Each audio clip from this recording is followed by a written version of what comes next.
Morning, glory, America, and bonjour, hi. Hello, Jacksonville. We're coming your way. Later in the show, GOP Chairwoman Ronna McDaniel joins me. My audience on 100.3 FM Jacksonville will know I am always ebullient in the morning. I'll be down there on the seashore, hoping someone will take me in Jacksonville. I hope someone will put aside 3 rooms for the Hugh Hewitt Show. Are you a hotelier that wants to boast the Hugh Hewitt Show? We'll put a big banner in your hallway because I think the Republicans are going to Jacksonville. More on that later in the program. Admiral Stavridis coming along. Senator David Perdue. Ohio Governor Mike DeWine will be joining us this morning. But first, let me begin with the rundown on this Wednesday, June 10th, in the year of the plague 2020. The Federal Reserve meets today, and they've got to do 2 major things. They've got to give a forecast. And it will be, as Fed Chairman Jerome Powell says, just shy of astrology when it comes to these years. But nevertheless, the Fed's word does matter. And they've got to talk very seriously about that part of the Fed's program which has failed thus far. They have not launched their flagship Main Street lending plan, a, quote, window at the Fed that will be available to help those businesses shattered and shuttered by the COVID epidemic. And the Main Street facility has long been waited. Many are looking for it expectantly to get them through this rough patch, but it's not yet there. We'll look for that. From the Telegraph of London comes a story that I expect is also playing out across the United States. Demand for prime value homes spikes as coronavirus deepens wealth divide. The rich have certainly gotten richer if they own high-tech stocks, started high-tech companies, or began their entrepreneurial career sometime in the 90s or the aughts. But I will tell you, those who've owned property are happy that they did. I often tell you about AndrewandTodd.com. In the course of this program, they refinance homes. I got an update yesterday. They are doing box office business as people take advantage of the lowest interest rates in history. But yes, the higher end always goes up higher and the lower end goes up as well. And if you haven't gotten into this market, you'd better in a hurry, because the unusual thing about COVID, it's caused a lot of creative destruction. It's accelerated a lot of change. It's disintermediated a lot of old economic patterns, and it's allowed new entrepreneurial spirits to emerge, and it's allowed big tech to get big in a hurry. And yes, as the British Telegraph reports, property values are increasing. Movie giant AMC eyes reopening, according to the Wall Street Journal, in July. That would be very good news. I love the movies. Everyone who listens to this show knows I'm going crazy just watching TV and movies on TV. Although I must admit the Yellowstone series is pretty good, Kevin Costner's series. I think CJ Box doesn't like it because Yellowstone is predicted in there to blow, as it's going to do. But beautiful scenery, a little bit of Dallas meets Yellowstone. But nevertheless, a fine television series. I want to go back to the movies. AMC says it's happening in July. This story from the Telegraph in Great Britain as well. School-aged children more likely to hit by lightning than die of coronavirus. Notice the word die. Doesn't mean they won't get sick. It means they won't die. Of course, kids get sick all the time. Every kid I've ever known gets sick all the time. Lord Blunkett. What a name. Lord Blunkett. If I had Lord Blunkett as my producer, I would be doing fine. I've got Lord Hee-Haw in there. Not really. He's not a collaborator. He's merely... If I had a producer of any kind, I'd be doing fine. Lord Blunkett, who served as education secretary in Tony Blair's government, accused the Boris Johnson government of a triumph of fear over ambition. That doesn't make any sense, actually, as he called for a national effort to give all children a face-to-face experience before the end of July. He told BBC Radio 4's World at One, to be honest, I think it is a lack of will. It is a lack of can-do. It's a failure to do what we've already done with the health service and the economy, which is to say there are challenges, there are real problems, but we as a nation are going to seek to overcome them. Why is it that other countries, not just in Europe, but across the world, can have the ambition to get their children in all kinds of creative ways back into school, and we can't? I can only conclude the government is losing the plot. The trained teacher added. He's a trained teacher. How about that? Lord Blunkett is a trained teacher. I just know that we've got to do this. If we can set up the Nightingale hospitals in the time we did, why on earth can't we invest in the future of our children?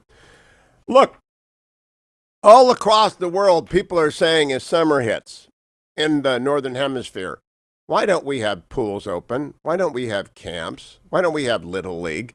This does not kill children. They don't even get very sick. It doesn't hit many of them. Yes, we know there are 100 cases of a strange disease we know across the United States. Maybe it's now 200. It's microscopic in percentage.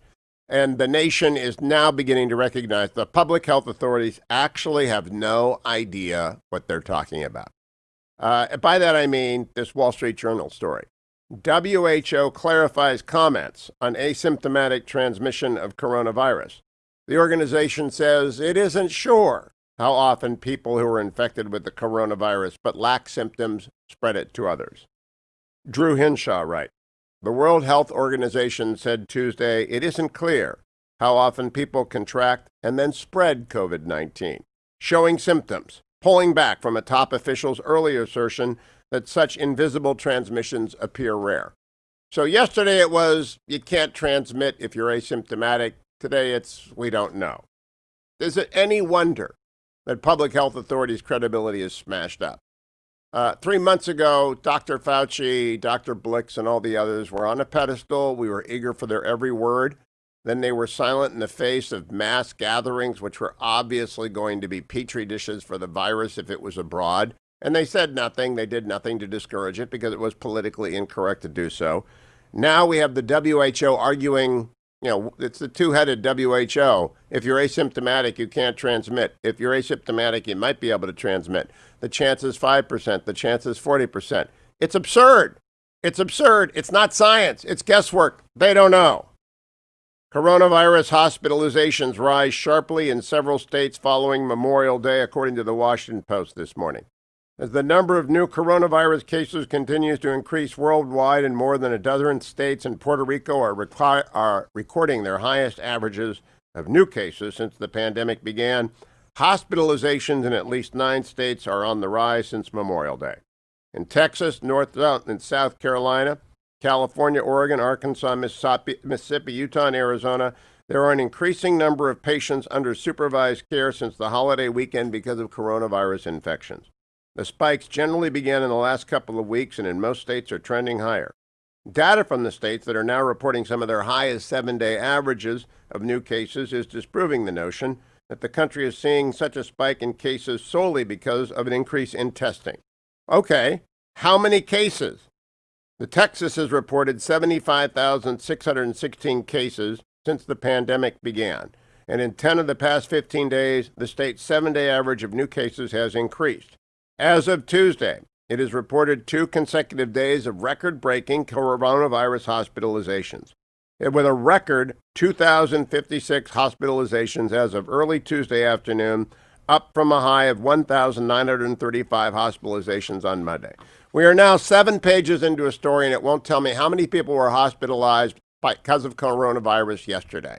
Isn't that what you really want to know?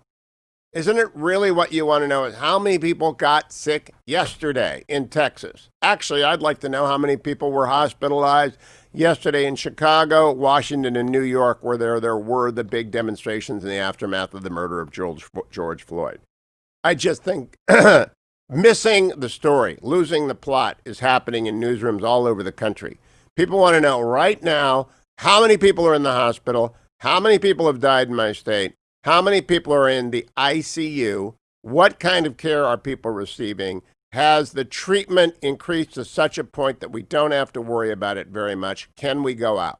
Right? It's not that hard. I think the answer is go out and stay far away. People who are serving you, wear masks. Kids are not at risk of getting very, very sick at all. They might transmit, they might not. Be in good health, fine. Go out and abroad. If you have asthma, I'm raising my hand, be careful. If you have obesity and heart disease, be very careful and stay shut in. This is not hard, people. This is not hard. Meanwhile, the biggest story of the day is the one I'll talk about in the next segment. The economy is booming in the terms of the stock market. An astonishing day. Amazon went up. I want to make sure I'm right about this. Amazon went up $76.80 yesterday, a 3% increase. What is going on? Gold, by the way, is up this morning, and I'll tell you, thanks to Birch Gold and HughGold.com, why that is when we come back on this Wednesday edition of the Hugh Hewitt Show. That's the rundown. Portions of the Hugh Hewitt Show are brought to you in part by Birch Gold Group.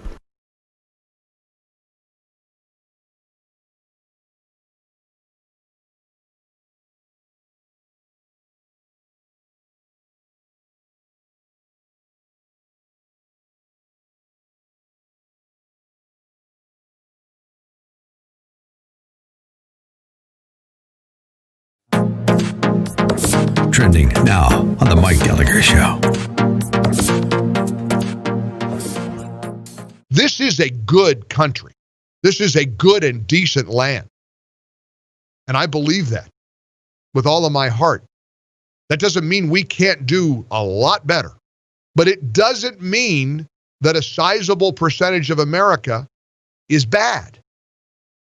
Evidently, former Vice President Joe Biden and the Democrat presidential nominee thinks a pretty sizable portion of America is bad. He had a town hall yesterday, another one of these virtual town halls. It feels like every time Biden goes off script, he gets in trouble.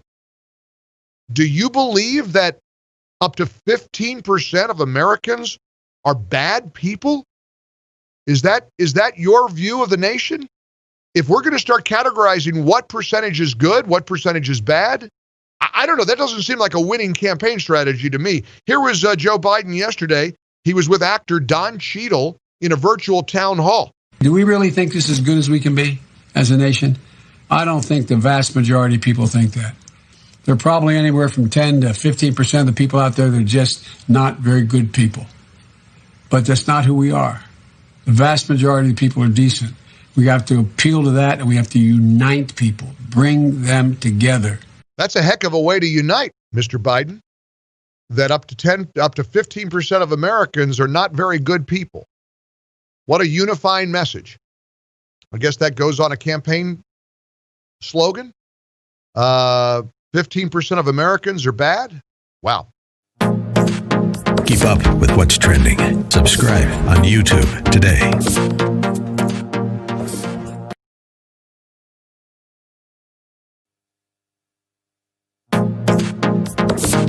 Trending now on the Eric Metaxas Show. Folks, welcome. I'm talking to my friend Dinesh D'Souza. He has a new book out today. It's called United States of Socialism. Who's behind it, why it's evil, how to stop it. Young people seem always to be the easy marks for this kind of, marks, no pun intended, easy marks for this kind of thinking. That's true. I also think that young people will say the Scandinavian model works, but they don't know what the Scandinavian model is. So the Scandinavian countries, for example, are capitalist in wealth creation. They're socialist in wealth distribution, but they're very careful not to kill the goose that lays the golden eggs. And so you have low corporate tax rates, about 20%, same as in America. You have no minimum wage in most Scandinavian countries. They have no wealth tax, no inheritance tax. You can hire and fire people for any reason. Regulations are less than in this country. Dinesh, I just have to hit pause for a second. Everything you've just said is stunning. I mean, the idea that they have low corporate tax rates, low wealth tax. I mean, you would never dream that in a country that people think of as socialist, that would be the case. Bernie Sanders is not advertising that. No, and in fact, Bernie Sanders and Elizabeth Warren want to impose financial transaction taxes on Wall Street. Now, there's no Scandinavian country that goes near this. The second part of it is they say, look, we can have a generous welfare state, but here's the point. Everybody has to pay for it, not just the rich. We're not going to go after the billionaires. The basic idea is if we have a 50% tax rate and you make $60,000 a year, give us 30. So in other words, they tax the middle class. Keep up with what's trending. Subscribe on YouTube.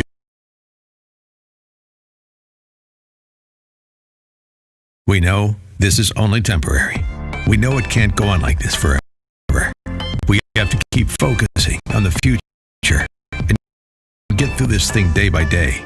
But when it ends, the sun will come out. Jobs will start up again. The traffic jam we used to hate will come back. Thank God for cars.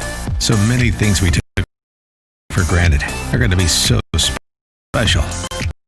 We'll get through this because we have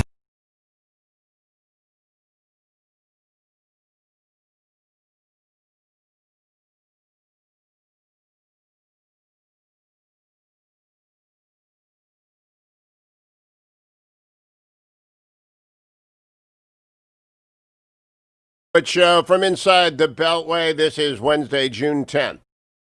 The business story of the day is brought to you by Birch Gold, which you can access by going to hughgold.com or texting my name, Hugh, to 474747.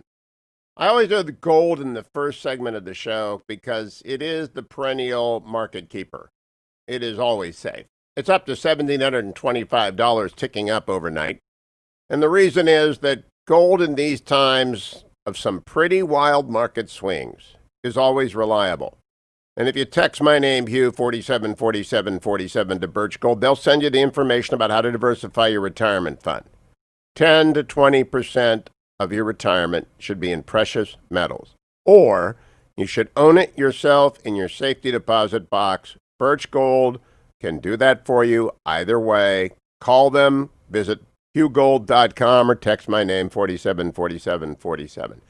Yesterday, the Dow dropped 300 points and the NASDAQ went up 29. What an unusual day. Even more unusual than that, however, was the flight to big tech. Amazon, which I own, I always disclose that, went up 3%. I couldn't believe my eyes. It went up $76 yesterday. I don't follow markets during the day. I read. And I got a call from my investment advisor saying, what's going on at Amazon? And I said, I don't know what's going on. And I looked, I said, holy smokes, what's going on at Amazon? Well, it was going on across the tech sector. Facebook went up 3%. Apple went up 3.16%. Netflix went up 3.47%. As money continued to flow from the old into the new. And what we see COVID doing is the acceleration of the disintermediation of old in favor of new. People have changed their habits substantially over the course of 3 months of general sequestration. They have changed how they shop. They have changed how they survive. They have changed how they live. They have changed how they work. Those changes are now translating into the stocks which have won: Netflix, Apple, Amazon, Facebook, and those which have lost, which I don't go over. People are struggling. Maybe they will be able to stand back up. Maybe they will be able to refinance. Maybe people will revert in some sort of way to the occasional trip to the mall. I don't know. I don't think so. I do believe movies will come back. That's an American thing. That's deep in our DNA. If there's anyone listening right now who has not been a regular moviegoer, I feel sorry for you because it's a shared experience with family and friends, which is deeply in the memory of anyone who's listening and will be in the memories of anyone who is growing up.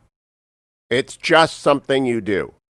I regret greatly the days of Saturday afternoon double matinees when I and my buddies could be dumped off at the Warren Robins or the Warner Theater and left for 3 or 4 hours to watch a double feature of the Golden Arrow and the Alamo.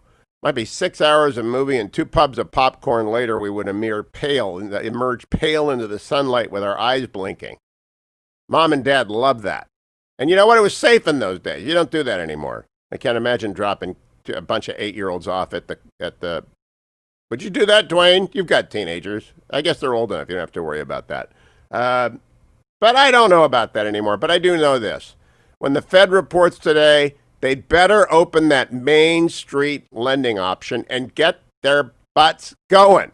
There are a lot of mid-sized businesses which have more than 500 employees, which haven't gotten any kind of a bailout. They're waiting for the Main Street lending facility at the Fed, and the Fed has failed.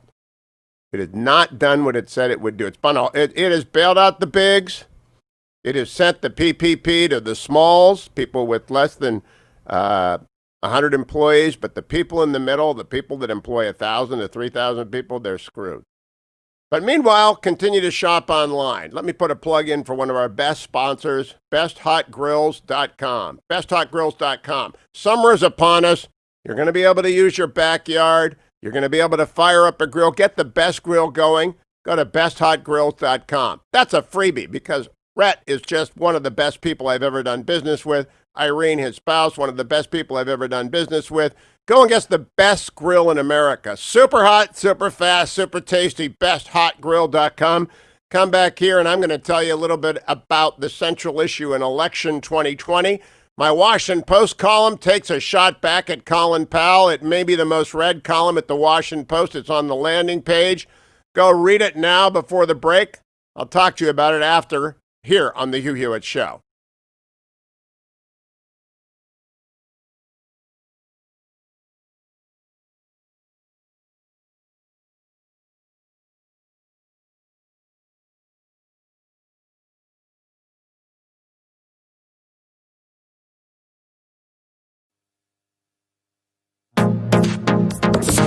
Trending now on The Larry Elder Show.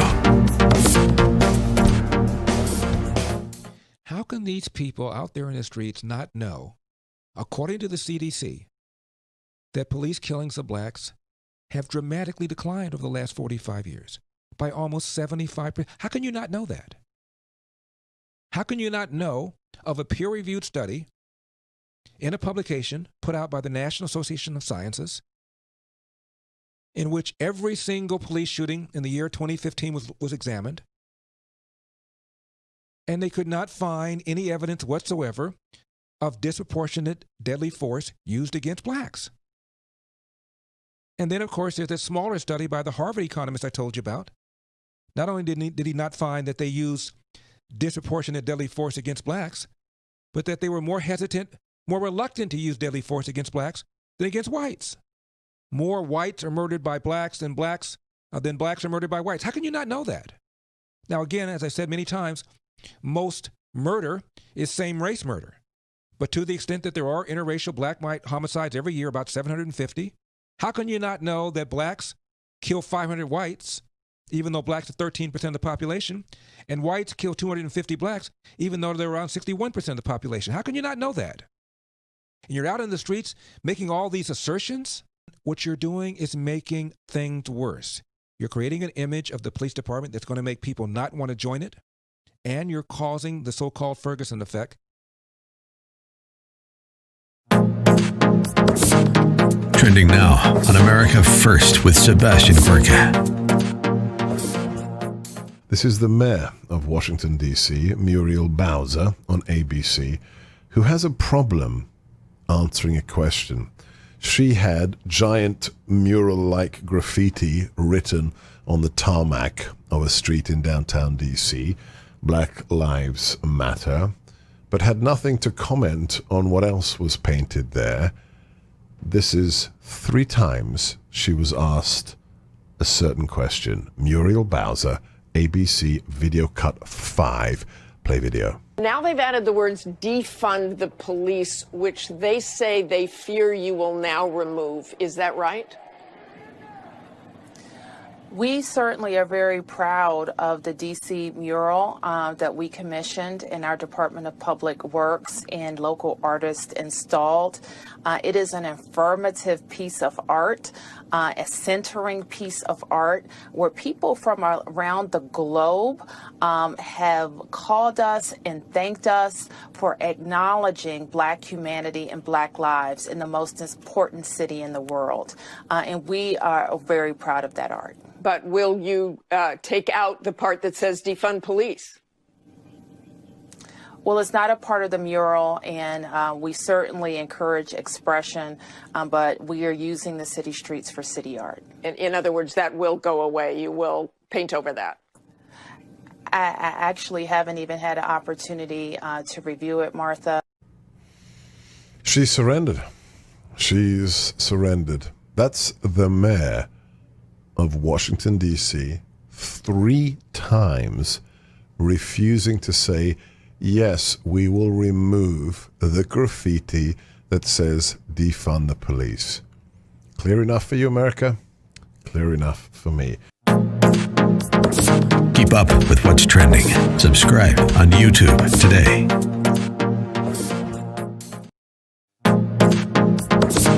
Trending now on the Dennis Prager Show. The NFL community and anyone I hurt with my comments yesterday. So who's not included? Friends, teammates, New Orleans, the black community, the NFL community. I guess so someone living outside of New Orleans who isn't black and is not part of the NFL community. Okay.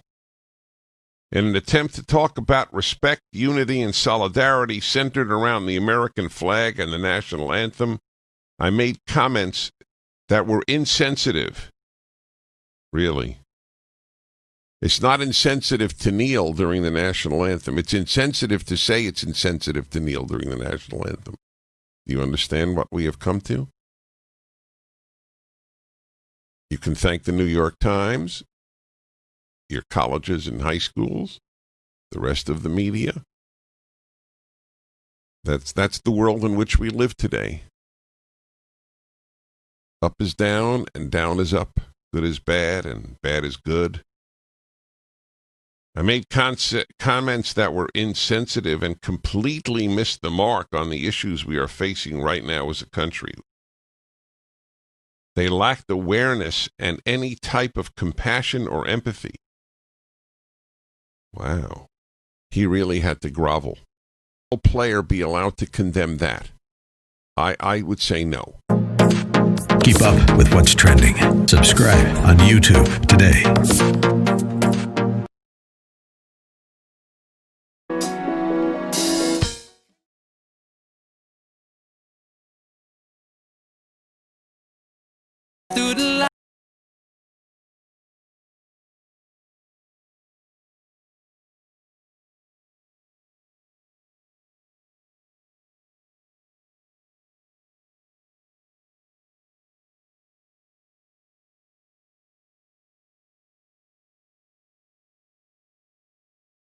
America, I'm Hugh Hewitt. Let me tell you about constitutions. And I want to use an interesting way to get into it. See this book? If you're watching on the YouTube feed of my show, it's N.T. Wright's History and Eschatology.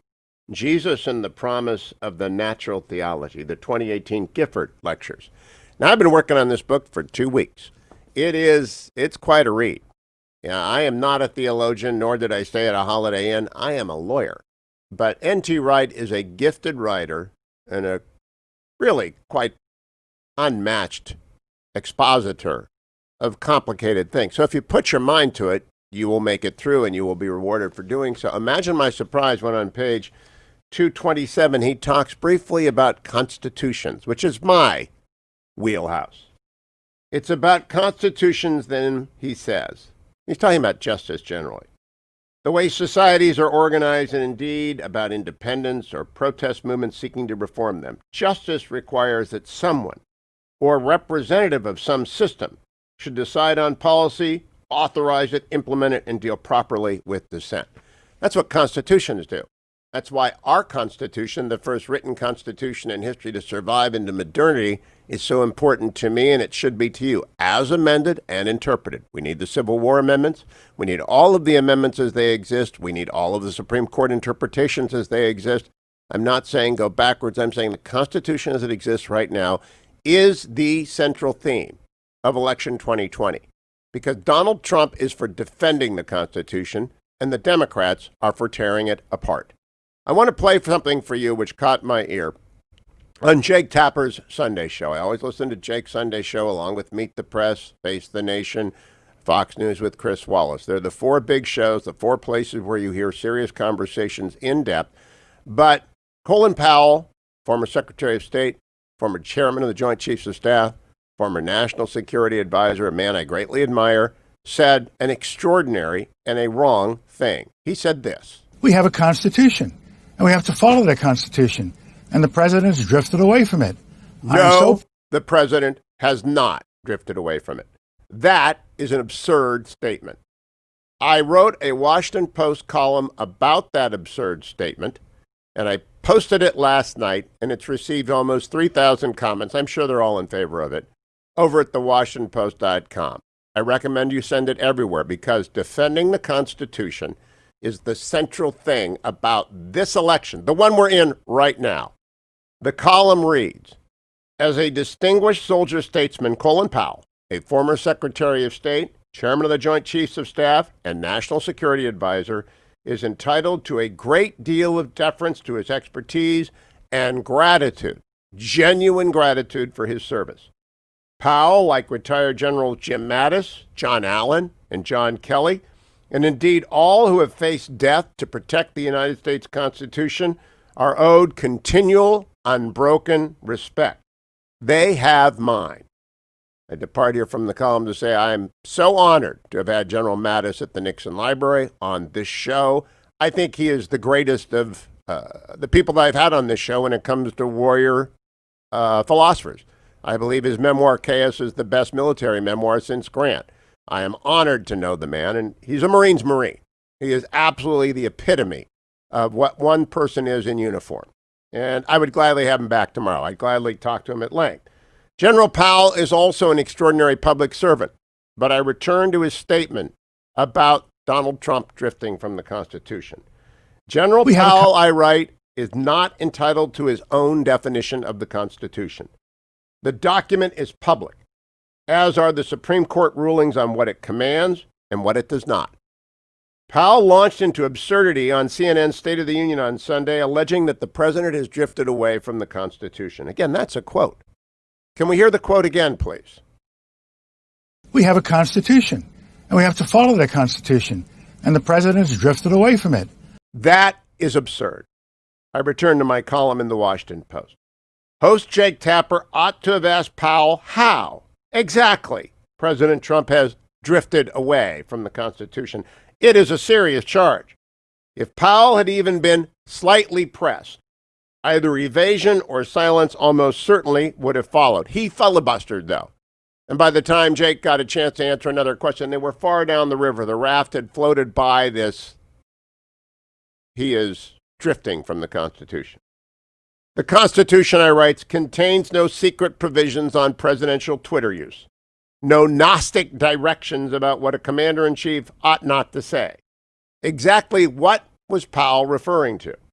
In truth, the Democrats have embraced a number of anti-constitutional positions. Many among them want to abolish the Electoral College, one of the two load-bearing walls on which the Constitution is built. The other, equal representation in the Senate of every state, is regularly assailed by the left, which dominates the Democratic Party. Unconstitutional measures are regularly advanced by Democrats at both state and national levels, such as support for the National Popular Vote Interstate Compact, a scheme to frustrate the constitutionally mandated Electoral College. Even though the Equal Rights Amendment ratification deadline expired in 1982, almost 4 decades ago, scholars and activists on the left defiantly argue that the ERA can still be ratified and change the Constitution. Many of the candidates for the Democratic presidential nomination favored the radical proposition that the makeup of the Supreme Court be expanded from 9 to some number that would guarantee court approval for radical laws. There's nothing explicitly unconstitutional about such a maneuver, but it is unacceptable. An extra-constitutional radical measure that is so underscored by the failure by President Franklin Roosevelt court-packing attempt in 1937. Even though FDR enjoyed supermajorities at the time, that was a bridge way too far for normal people. Trump has drifted from the Constitution? No, General Powell. It is the Democrats who are increasingly happy to leave the Constitution behind. The president, faced with anti-federalist demands that he seize unilateral command on the pandemic response, one of them coming from Joe Biden, by the way, patiently defended the power that lies with state governors as the framers intended. When widespread violence spawned by protest over what seemed to me to be the murder of George Floyd in Minneapolis while in police custody threatened to overmatch police departments, Trump raised the possibility of invoking the Insurrection Act, which is a lawful law, which has been used many times, passed by Congress, signed by the president, amended frequently, and used often. He invoked the possibility of using the Insurrection Act, sending the military to end the destruction, but Trump did not so do. Instead, he urged the governors to call out their National Guard troops and restore order. Trump's description of some of the governors as weak in a recent conference call, his blunt and uncompromising rhetoric in public remarks and his walk to St. John's Church near the White House offended the sensibilities of Democrats and their media allies, but not the Constitution. Only the willfully obtuse will fail to see that the Constitution is the central issue in this November's election. in appointing 2 Supreme Court justices and 51 Federal Circuit Court judges. So far, there are more in the queue. The president has drawn heavily from the originalist camp of those jurists who stand by the Constitution as amended and historically interpreted. In this effort to buttress the Constitution honoring judiciary, he's been aided by Senate Majority Leader Mitch McConnell. These Trump appointees are not legislators from the bench who regard the Constitution as a living document, aka Plato, that can be molded however a judge pleases. Trump has not drifted from the Constitution. Beltway elites have. That's why they have remained silent unless they were cheering when the FBI launching a blatantly unconstitutional attack on the 2016 presidential election went about their secret conspiracy. If Colin Powell or any of the other former generals criticizing Trump lately has condemned the actions of former FBI Director James Comey or his deputy Andrew McCabe or others, I missed it. Send me a link. The general's outrage is awfully selective, and it is definitely not directed at the astonishing anti-democratic efforts of that gang that didn't like the results of the 2016 election and tried to undo them secretly, and criminally, I suspect. The silence is particularly notable on the part of the generals because they didn't even object to an FBI plot that ran over the career and reputation of a brother-in-arms, retired Lieutenant General Michael Flynn. But the generals enjoyed the freedom to publicly and selectively criticize thanks to the First Amendment and their constitutional illiteracy in this respect, General Powell specifically, has no bearing on my admiration for them as warriors and courageous men and women in uniform. They're just wrong about the Constitution. They ought to read it. Powell made an incendiary and obviously erroneous charge on Sunday. That it passed unchallenged by all the elite media says nothing about Trump's fidelity to the Constitution, but it speaks volumes about those elites' ignorance of or disdain for the fundamental law of the United States. So let me tell you something about the Constitution. If you love it, you will vote for Donald Trump. If you love it, you will vote for Republicans at every level. If you believe having an ordered republic is important to your future, the future of your children, your grandchildren, and your great-grandchildren, you will vote for Donald Trump. He is putting great judges on the bench that we need to hold back chaos. He is standing behind the law enforcement agencies of the United States, 99.99% of whom are fine, upstanding people. He is joined with the right for protesters to exercise their First Amendment right. He uses his free speech rights quite a lot. Too much, some of his supporters would say. And when a general takes a cheap shot like Colin Powell did, they ought to be called out no matter how much respect they've earned, and Colin Powell has earned a lot of respect. In the jungles of Vietnam and as chairman of the Joint Chiefs. General Mattis is a hero, one of the people I admire the most, but his criticism of President Trump did not venture into the absurd like General Powell's. General Allen's criticism came close to doing so, suggesting that we're somehow at risk fundamentally of the nation. Not while the Constitution stands. Not while the Union stands. It's just like Lincoln. His critics hated him. They used every description in the book. He patiently went about looking at the Constitution and saying, are you for it or against it? Donald Trump is for it, and you should be for Donald Trump.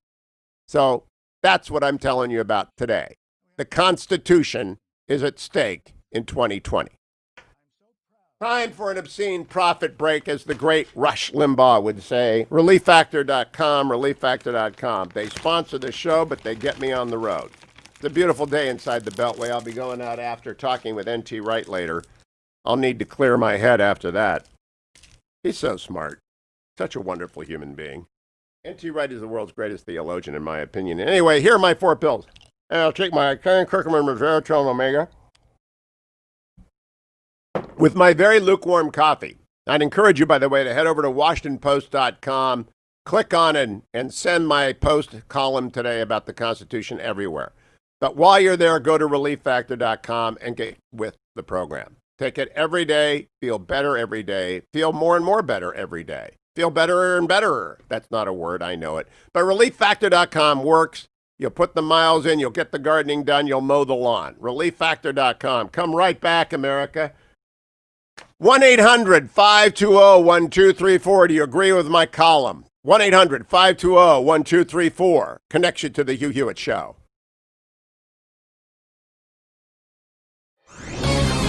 This is Albert Mohler for townhall.com. A chilling headline ran over Easter weekend from CNN. Louisville police officers to record license plate numbers of Easter weekend churchgoers. Over the course of this pandemic, I've argued that churches should follow generally applicable shelter-in-place orders, that these orders and guidelines do not violate religious liberty. Indeed, we ought to comply with them out of love of neighbor. But if policies single out churches and religious groups, it becomes an entirely different issue, an unconstitutional violation of religious liberty. Over the course of the last several weeks, some government officials have crossed the line. In the case of Louisville, it took a restraining order from United States District Court Judge Justin Walker to curtail Louisville Mayor Greg Fisher's attempt to prevent even drive-in church gatherings. The judge said, quote, "The mayor's decision is stunning, and it is beyond all reason unconstitutional. Consider this. In America, in 2020, comes the threat that they're taking names and they're taking numbers. It's extremely important that all American Christians take note, and in a hurry." I'm Albert Mohler.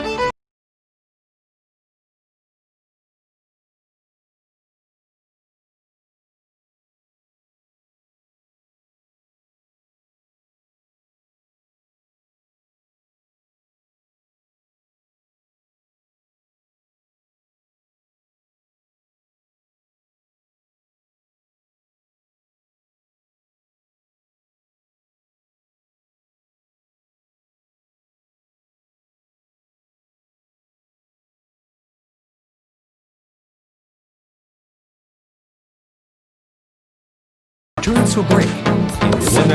Trending now on the Dennis Prager Show. Test 1 2 1 2 1. So here's the headline, and then I want to read to you the first sentence. New York Times, this is the New York Times headline. New York Times says Senator's op-ed did not meet standards. The subtitle, or the subhead, after a staff uproar, the Times says the editing process was rushed. Senator Tom Cotton's Send in the Troops essay is now under review. The only drag, I don't even know what does that mean. It's under review. It's an opinion piece. Now listen to the first. Hear anything on this. Listen to the first paragraph, which is a sentence. Executives at the New York Times scrambled on Thursday, that's yesterday, to address the concerns of employees and readers who were angered by the newspaper's publication of an opinion essay by a United States senator calling for the federal government to send the military to suppress protests against police violence in American cities. Percent lie. At calling for the federal government to suppress protests. It was entirely to suppress violence. There's a big difference. It's a lie. They don't even know when they lie. That's the amazing thing. Keep up with what's trending. Subscribe on YouTube today.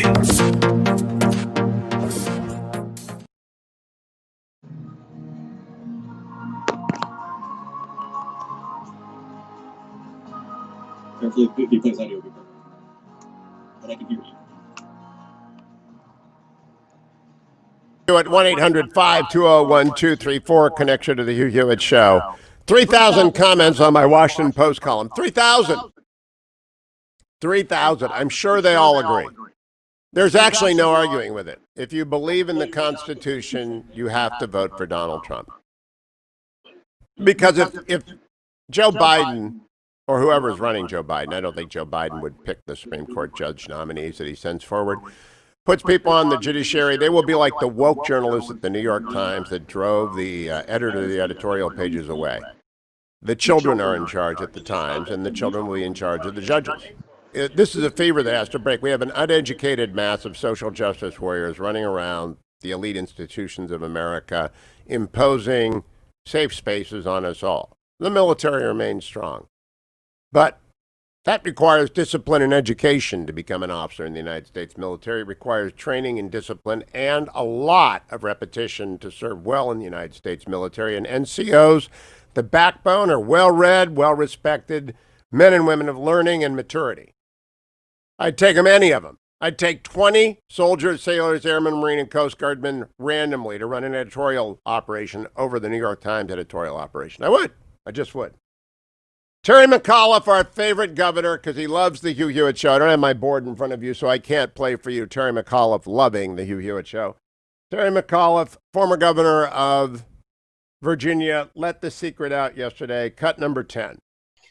People say all the time, oh, we got to get the vice president out of the basement. He's fine in the basement. 2 people see him a day, his 2 body people. That's it. And let Trump keep doing what Trump's doing. It's hard for the vice president to break through. You've got the COVID crisis. He's not a governor, doesn't have a National Guard. He's not the president, doesn't have the briefing room. He needs to come out strategically. And when he says something like he did on race relations 2 days ago, it needs to have a big impact, thoughtful, and that's what we're preferring that he actually do at the time. Let him stay in the basement. Basement Biden. I'm Terry McAuliffe, and you should listen to the Hugh Hewitt Show every single day, the greatest radio show in the United States of America. Thank you, Terry. Now, what did Joe Biden actually say about race? He was on with Nora O'Donnell. This is what she said. Old O'Donnell had a farm. She had a CBS show that nobody watches. Cut number 1. Do you support defunding the police? No, I don't support defunding the police. I support conditioning federal aid to police based on whether or not they meet certain basic standards of decency and honorableness and, in fact, are able to demonstrate they can protect the community and everybody in the community. Both sides of his mouth. No, I don't support defunding. I support condition on funding. They have to be honorable, as though law enforcement was not honorable. 99.99% of law enforcement is honorable, does play by the rule. 99.99%. So we have a terrible murder in Minneapolis, and Joe Biden wants to condition all federal funds for law enforcement on standards that we don't know about, woke standards that will emerge. It's defunding the police. Joe Biden is, in fact, for defunding the police. Cut number 2, Joe Biden goes on to talk about what he sees as systemic racism in law enforcement. Cut number 2. And as the country grapples with issues of race and policing, members of the president's cabinet say they are not concerned that racism is ingrained in law enforcement. Well, as part of our exclusive interview for tonight's CBS News special Justice for All, we asked former Vice President Joe Biden his thoughts. Do you believe there is systemic racism in law enforcement? Absolutely. But it's not just in law enforcement, it's across the board. All right, stop it's in right housing. There. Absolutely. Well, do you think there's systemic racism in law enforcement? I do not. I do not. There is a large number of, it's not a percentage large, but it is a raw number large, number of supremacists in the United States. Hillary Clinton and I agreed it's 10,000 to 60,000. And that's based on analytics. They're nuts. They're extremists. They should not be invited into polite company. They have First Amendment rights, but so what? They're nuts. They're not in law enforcement. If 1 or 2 of them have slipped into law enforcement, they ought to be driven out. There is no systemic racism in law enforcement. It doesn't exist. Joe Biden says it absolutely does. You can vote on that basis, or you can vote on the Constitution. I am in favor of voting on the Constitution. By the way, I want you to hear Bill Barr yesterday explain to Bret Baier that what's going on here is spin. Cut number 14. Extreme right groups trying to look like extreme left groups. We have extreme left groups masquerading as extreme right groups. We have players on both sides trying to spin up violence. So it's a complicated situation. That's why you listen to the Hugh Hewitt Show. It is a complicated situation. Head over to WashingtonPost.com. Read the column on if you're in favor of the Constitution, you're going to support Donald Trump's reelection. We got a great hour ahead, ladies and gentlemen. Admiral James Stavridis joins me. We got to take a look at China. While we have been busy blowing ourselves up politically, China has been busy taking over Hong Kong. Admiral Stav joins me, Governor DeWine, Senator Perdue. There's a lot ahead in the second hour of the Wednesday edition of the Hugh Hewitt Show. Stay with us. Portions of the Hugh Hewitt Show are brought to you in part by the Heritage Foundation.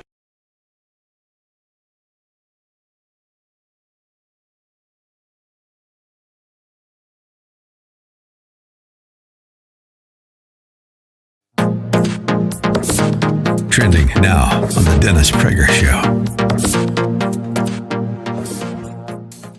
The NFL community and anyone I hurt with my comments yesterday. So who's not included? Friends, teammates, New Orleans, the black community, the NFL community. I guess so someone living outside of New Orleans who isn't black and is not part of the NFL community. Okay. In an attempt to talk about respect, unity, and solidarity centered around the American flag and the national anthem, I made comments that were insensitive. Really. It's not insensitive to kneel during the national anthem. It's insensitive to say it's insensitive to kneel during the national anthem. Do you understand what we have come to?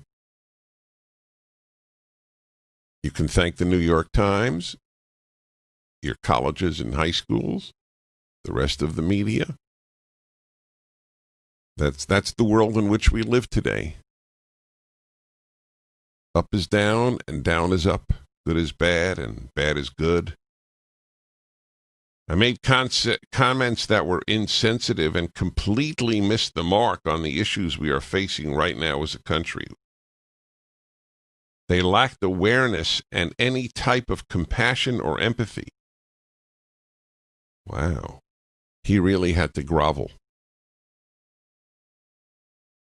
To say that it is wrong not to stand during the national anthem is to lack any compassion or empathy. What if the flag were burned? Let's say an NFL player came out and burned the flag.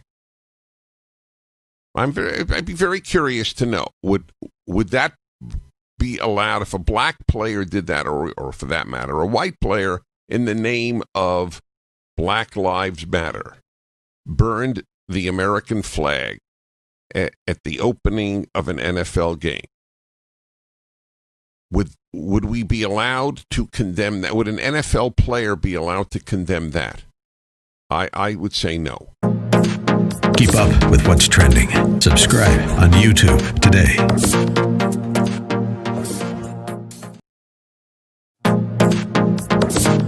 Trending now on America First with Sebastian Gorka.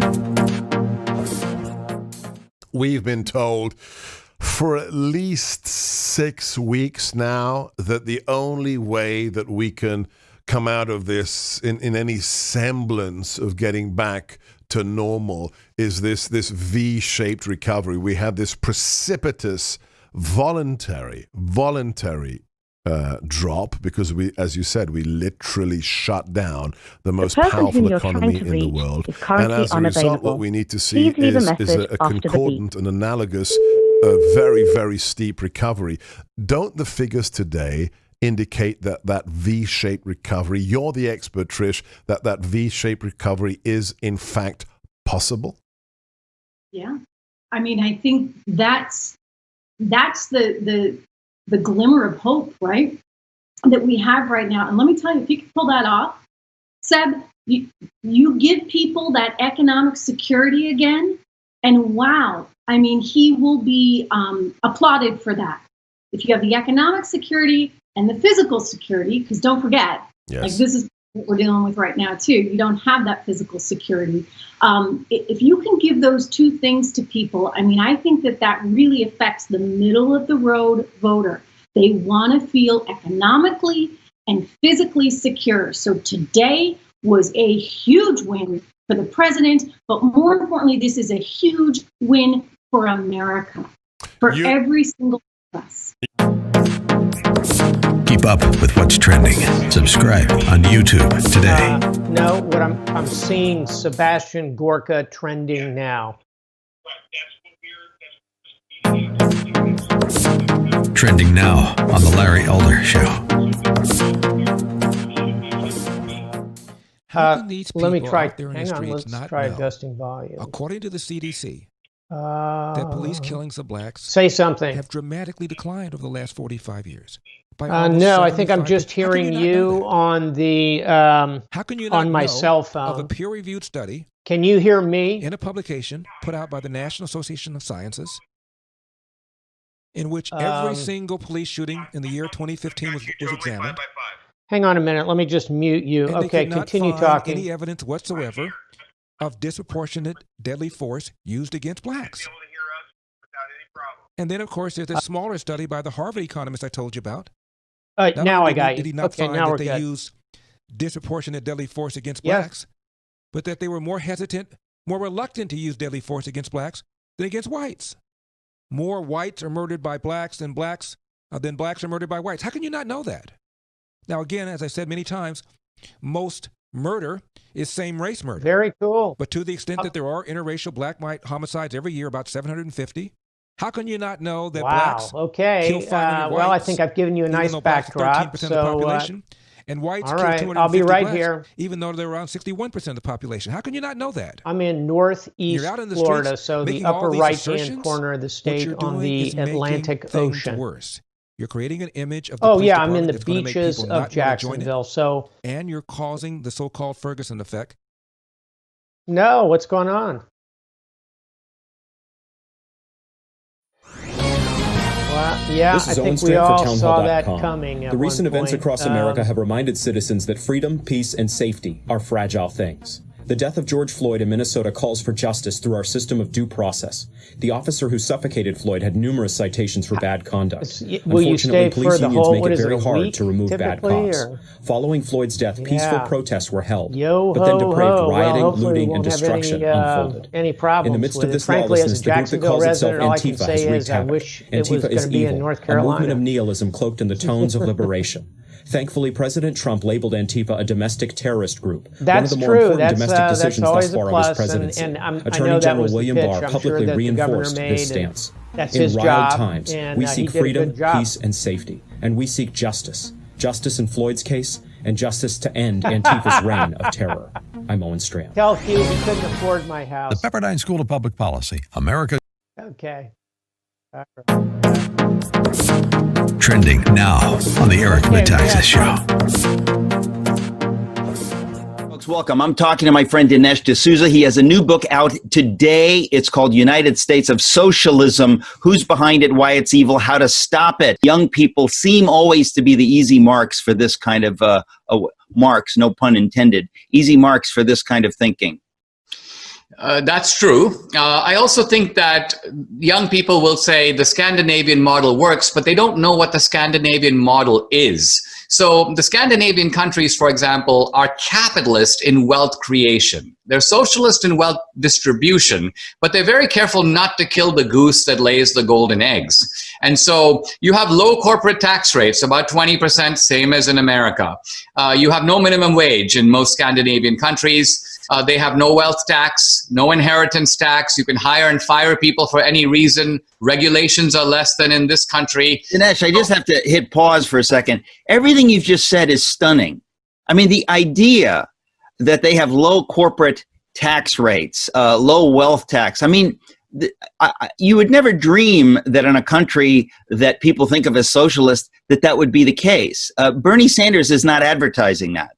No, and in fact, Bernie Sanders and Elizabeth Warren want to impose financial transaction taxes on Wall Street. Now, there's no Scandinavian country that goes near this. The second part of it is they $1 a year, give us 30. So in other words, they tax the middle class. Keep up with what's trending. Subscribe on YouTube.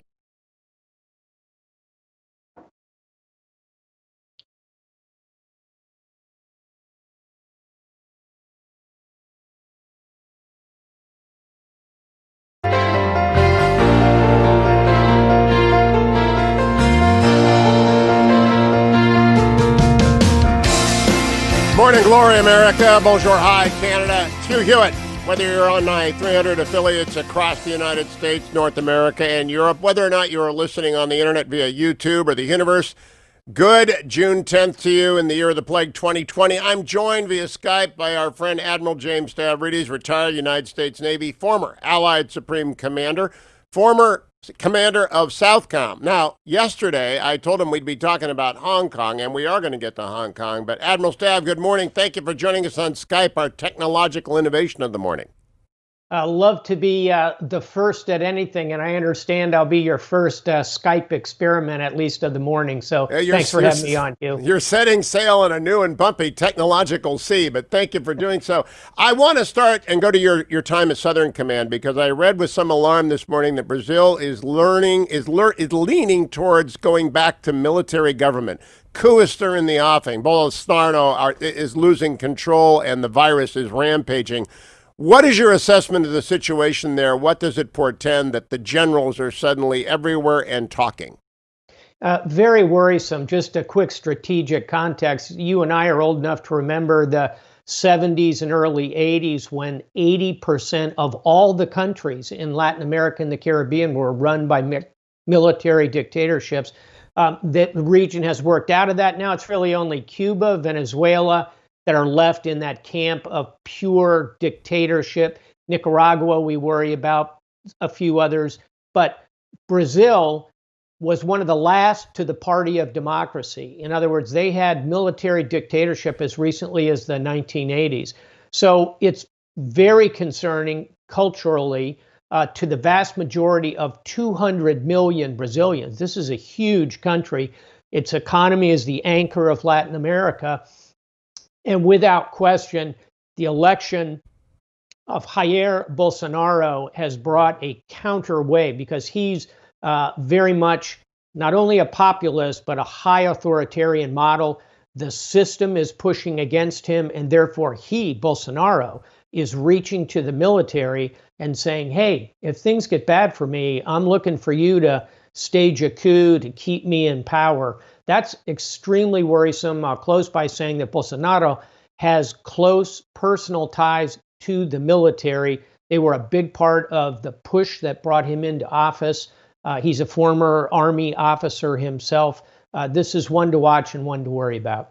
No, Admiral, I'm not unfamiliar with the country. I floated from Manaus to the mouth of the Amazon. I've been to Rio and throughout the country. And probably the most interesting day I've ever spent with an NGO touring the vast slums on the hillsides of Rio de Janeiro, which is an extraordinary world within a world.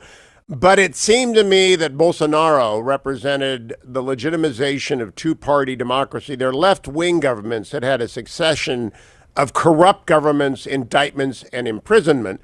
Bolsonaro came to power on disgust with that system. He's populated his cabinet with the generals of the old regime. You must have had quite a lot of experience with these generals. When you look at these pictures of the generals in his cabinet, you must see old acquaintances. Is it a professional military? Would it be a different sort of dictatorship than that which we have seen before, like the corrupt Argentinian junta of the 70s? Would it be a more modernized junta? Well, let's hope not, would be the case. Think about that Argentinian junta, which disappeared, killed tens of thousands, if not hundreds of thousands of Argentinians, most of them by drugging them, putting them in a helicopter and throwing them into the ocean.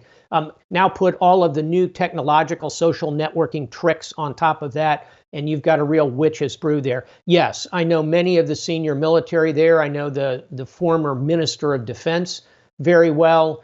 I have spent time in those slums you described. They're called favelas. If you want to learn more about them, read or see the movie, The City of God. And that is part of the Bolsonaro power base, to be sure. But he has gone in, cracked down on the gangs. People generally like that. But he's gone too far in attempting to put his sons, his cronies into power. There's a real strain of corruption running underneath his administration that is going to come home to roost. Last thought on this. The generals that I know would resist. They have come away from that model.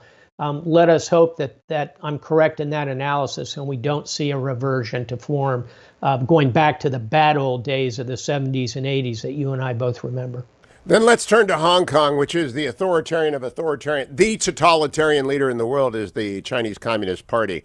While we have been absorbed in the spasm of violence following the murder of George Floyd and with the coronavirus, China Communist Party leaders have not been inactive. They are moving on Hong Kong. Capital is fleeing. What's your assessment of the situation there, Admiral Stavridis?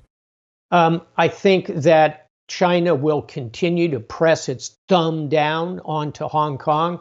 And it will do whatever it has to squelch protest. And frankly, we've been talking about this for a year or so, Hugh, and my assessment up to this point was China would avoid going in massive military formation, if you will. And I felt that way because China would continue to play the long game here. I think, A, their patience has worn thin. B, President Xi has inner turmoil and wants to position the Chinese Communist Party as being extremely strong. He wants to bounce off their authoritarian response to coronavirus and up his internal ratings, if you will. And C, they're increasingly believe that we are completely distracted and will not respond. So when you put all that together, I think it's going to be a very tough period for Hong Kong, and I am concerned that they will be completely absorbed into China. The two system, one nation is probably headed for the dustbin of history. That's sad news, Admiral. Now, I want to, however, deal with the reality, not wistfulness. The lead editorial in the Wall Street Journal today is headlined Huawei and the U.S.-China tech war. At length, it argues for a total separation from Huawei. It's quarantined from the Western business style. You're a man of immense influence in the world of business because of your association with the Carlyle Group, just your influence. What ought every ally of the United States and the United States to do about Huawei, Admiral Stavridis? I think this is a second-order result of the crackdown in Hong Kong. It's going to breathe new life into the debate about the United States being the leader of a non-Huawei 5G global network. And so some of the allies who perhaps were in the mode of, you know what, we hear you on concerns about security with Huawei, but we're going to go for the best price, lowest bidder. We think it's a better package. I think now those allies, notably the European allies in the European Union, are looking again at this. I think many of our Pacific allies already got that memo, but I think are now going to take another look at this, the ones that were drifting away. So I think this is an example of where China's crackdown will have a cost for them. We ought to energize that. We ought to push hard on that. We ought to do everything we can to position alternatives to Huawei in the marketplace. It's a good time to be doing that. And frankly, it is one of a number of areas in which I think you are going to see separation between the United States and the Chinese Communist parties. Admiral Stav, there's a new book I'm reading by Dr. Jonathan Ward called China's Vision of Victory. And it follows in the series of books I've been reading about China, but it is more explicit in that it just proclaims that Xi Jinping's China and his party have resolved upon being the dominant power in the globe, not just in the Pacific, on the globe. Do you agree with Dr. Ward's assessment and the assessment of others, including Michael Pillsbury, that that is the strategic objective of the People's Republic of China, the Chinese Communist Party? I do, Hugh, and frankly, don't take my word for it. Just do an analytical look at what China is doing with the One Belt, One Road articulation, the strategy. Another good book on this that you and I have discussed, by the way, is The Thucydides Trap, about the U.S. and China in this 21st century by Graham Allison of Harvard University. Both these books give very cold factual analysis that lays out the geoeconomic, geopolitical, the military strategy, the building of bases, the relationships that are being developed. Pretty hard not to see this. Over my right shoulder, you'll see a lighted globe. Picture a road that literally goes from the South China Sea across the Indian Ocean to Africa. That's what China's building. That's really step one. The next step is to move more globally. That is, in my view, China's set of objectives. Admiral Stav, a successful first voyage of our Skype-enabled Hugh Hewitt show. Thank you for being the first one to put out via this technology. I appreciate it, Admiral James Stavridis. Follow him on Twitter at StavridisJ. Follow me to the next segment of the Hugh Hewitt Show.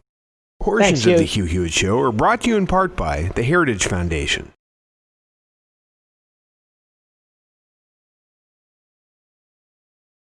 DeWine, if you're still there, I thought that went well.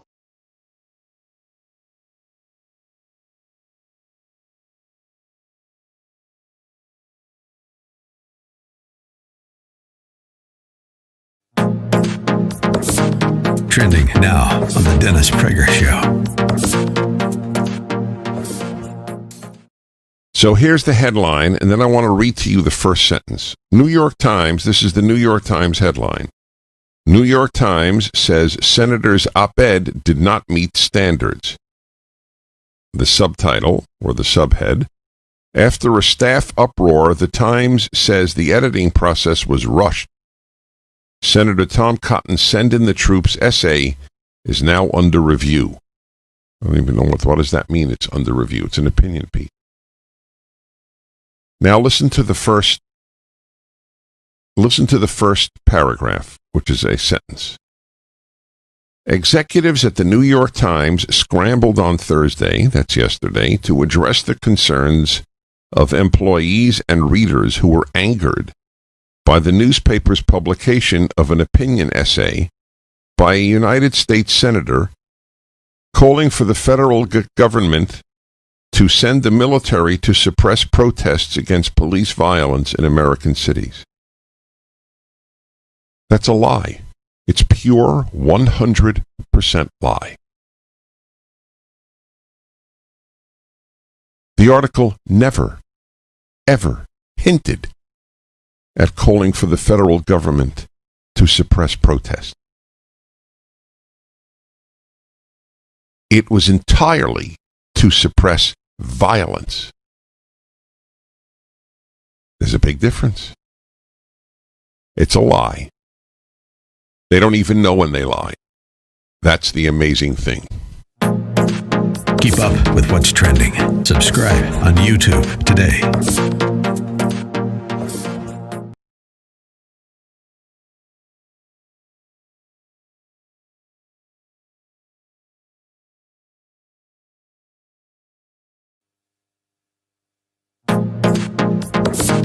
Trending now on the Larry Elder Show. How can these people out there in the streets not know, according to the CDC, that police killings of blacks have dramatically declined over the last 45 years by almost 75%? How can you not know that? How can you not know of a peer-reviewed study in a publication put out by the National Association of Sciences in which every single police shooting in the year 2015 was examined, and they could not find any evidence whatsoever of disproportionate deadly force used against blacks? And then, of course, there's a smaller study by the Harvard economist I told you about. Not only did he not find that they used disproportionate deadly force against blacks, but that they were more hesitant, more reluctant to use deadly force against blacks than against whites. More whites are murdered by blacks than blacks are murdered by whites. How can you not know that? Now, again, as I said many times, most murder is same-race murder. But to the extent that there are interracial black-white homicides every year, about 750, how can you not know that blacks kill 500 whites, even though blacks are 13% of the population, and whites kill 250 blacks, even though they're around 61% of the population? How can you not know that? And you're out in the streets making all these assertions. What you're doing is making things worse. You're creating an image of the police department that's going to make people not want to join it, and you're causing the so-called Ferguson effect. We know this is only temporary. We know it can't go on like this forever. We have to keep focusing on the future and get through this thing day by day. But when it ends, the sun will come out. Jobs will start up again. The traffic jam we used to hate will come back. Thank God years. So many things we took for granted are going to be so special. We'll get through this because we have each other and we have this radio station. We are the answer.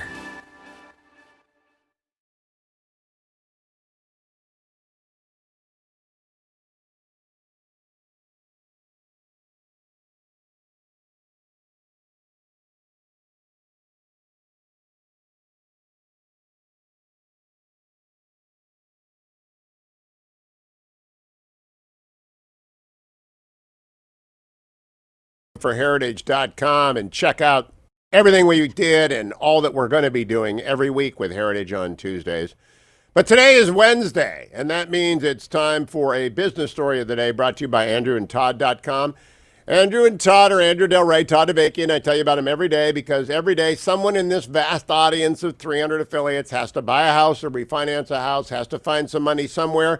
And some seniors who are pressed by the economic disaster of the last 3 months turn to reverse mortgages, which is a tool in the tool chest of anyone who has patiently over many years accumulated equity in their house, and they're now 62 years and older. If that's you, and you need to take money out of your house and you never want to make another mortgage payment again, it's a guarantee. You still have to pay your taxes every year. You have to pay any homeowner association bill, but you never have to make another mortgage payment, and they give you a lot of equity. You go to andrewandtodd.com because you need to trust whomever you do a reverse mortgage with. It's tricky business. It's not that complicated with someone who's fair and objective, and it's got good ethics and a long track record. And I mean, Todd Avakian, Andrew Del Rey, they're great Christian men. And if you go to their website, andrewandtodd.com, answer a couple of questions, they'll be right back to you. There was Sierra Pacific Mortgage. They lend you the money. They're not a way station, a brokerage house. They're not a lead generator like so many other people. They lend you the money. They help you go from soup to nuts. So whether you're a veteran who doesn't want to put anything down, or a senior who wants a reverse mortgage, or just someone who wants to save a few $100s a month, or you need to get money out for college because you think college is going to open in the fall, call 888-888-1172 or go to andrewandtodd.com. The big story of the day is the migration of money in the United States. The Fed meets today. They're going to make their first forecast in a while. They should get questions, but they won't take questions on why their, quote, Main Street lending facility is not yet operating. The people who most need money are the people who did not qualify for PPP. That helped people who had, 50, 75 employees and promised to keep them. And they bailed out the cruise lines and the airlines, and I'm all for that. But they did not help the people with 1,000 or 2,000 employees, the mid-majors. Helped them? Not at all. And the Fed's got to get in the game of helping them get back on their feet as America reopens. Even as unemployment comes down and people go back to work and people spend money, they've got to get the Main Street lending facility open. But while that is happening, if you watch the market, you will see that yesterday, I want to make sure I get my numbers correct. Yesterday, the Dow went down 300 points and the NASDAQ went up 29. And as we look at what tech did yesterday, it's extraordinary. Amazon was up 3% yesterday. Facebook was up 3.14% yesterday. Apple was up 3.16% yesterday. Netflix was up 3.47% yesterday. Contrast that with what the Dow did. Here is the news of the day, the business story of the day, the story that matters for you. The economy is changing at the speed of light. I look at pre-market and I have no idea what's going to happen all day long because the markets don't close till 4 p.m., but it looks like the acceleration of money into tech is accelerating, not stabilizing. People are taking a little bit of profits here and there, but it's just astonishing to me. And that's because a transition that would have taken 3 to 5 years is happening in 3 to 6 months. People like Amazon, I own Amazon. I'm very happy to see this happen. But people who own Amazon are cheering, and people who own Macy's are saying, oh, yoy. People who have invested in supplying Amazon are cheering, and people who have always been delivering to Macy's are saying, oy vey. It is such an acceleration of change as I have never seen. I'm 64 years old. I've been following markets and business stories for as long, before CNBC was on the air. Back in the day when I was on in the afternoon, Joe would always join me, Joe Kernan. I think he's the best reporter on TV. And Joe Kernan and I would talk about the economy and how the rapidity of change was something.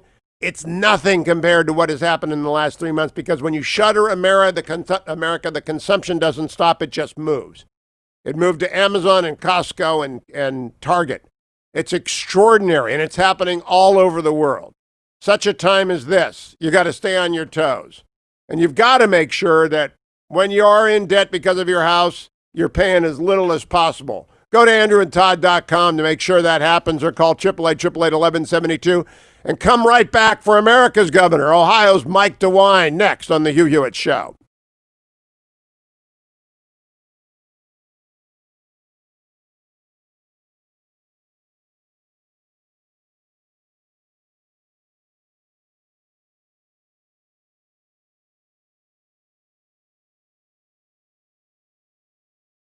If anybody doubted how strong America is, look at all we've been through in the past few months and understand why we're still standing. We're still standing because we believe in the bonds that bring us together. We believe in freedom and liberty. And we believe that after all we've been through, nothing can defeat us. So let's cheer as America gets ready to rebuild and remake our lives bigger, stronger, better than ever before. Keep it here to find out how. We are the answer. America has been doing some soul searching lately. Perhaps you noticed. We're examining what's right with America and what can be made better. No other country does this kind of introspection better than us. Some of what we found we don't like and will change. Every life has the right to be treated with dignity and respect. That includes our law enforcement as well as every skin color. We've been through this before in America, and we always came out stronger. We will this time too. Our hosts will make sure of that. We are the answer.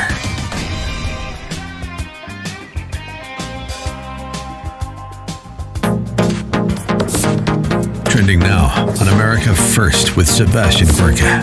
The Hugh Hewitt Show on the Salem This is the Radio mayor Network. of Washington, Returns D.C., to break Muriel Bowser, on 3 minutes and ABC, 15 seconds. who has a problem answering a question. She had giant mural-like graffiti written on the tarmac of a street in downtown D.C., Black Lives Matter, but had nothing to comment on what else was painted there. This is 3 times she was asked a certain question. Muriel Bowser, ABC Video Cut 5. Play video. Now they've added the words defund the police, which they say they fear you will now remove. Is that right? We certainly are very proud of the DC mural that we commissioned in our Department of Public Works and local artists installed. It is an affirmative piece of art, a centering piece of art where people from around the globe have called us and thanked us for acknowledging Black humanity and Black lives in the most important city in the world. And we are very proud of that art. But will you take out the part that says defund police? Well, it's not a part of the mural, and we certainly encourage expression, but we are using the city streets for city art. In other words, that will go away. You will paint over that. I actually haven't even had an opportunity to review it, Martha. She surrendered. She's surrendered. That's the mayor of Washington, D.C., 3 times refusing to say, yes, we will remove the graffiti that says defund the police. Clear enough for you, America? Clear enough for me. Keep up with what's trending. Subscribe on YouTube today. Trending now on The Mike Gallagher Show. This Biden and the Democrat presidential nominee thinks a pretty sizable portion of America is bad. He gets in trouble. Is that your view of the nation? If we're going to start categorizing beetle in a virtual town hall. Do we really think this is as good as we can be as a nation? I don't think the vast majority of people think that. There are probably anywhere from 10 to 15% of the people out there that are just not very good people. But that's not who we are. The vast majority of the people are decent. We have to appeal to that, and we have to unite people, bring them together. That's a heck of a way to unite, Mr. Biden. That up to 15% of America. Trending now on the Mike Gallagher Show. The U.S.-based company Surgisphere, whose handful of employees appear to include a science fiction writer and an adult content model, provided data from multiple studies on COVID-19, co-authored by its chief executive, so far has failed to adequately explain its data or methodology. Harsanyi points out partisans have been rooting against hydroxychloroquine for months now. There's really no other way to describe the manic reaction to a drug that has been widely, though anecdotally, said to have therapeutic value against coronavirus. Politicians have blocked attempts to study the drug. The number of shoddy pieces of journalism surrounding hydroxychloroquine, he writes, is just remarkable. A couple of weeks ago, Biden compared taking hydroxychloroquine. Hydroxychloroquine is helpful in mitigating the damage that coronavirus does. And if that happens and we've delayed the studies, we can probably thank knee-jerk anti-Trumpism for the delays. Once again, lots of deception going on. Keep up with what's trending. Subscribe on YouTube today.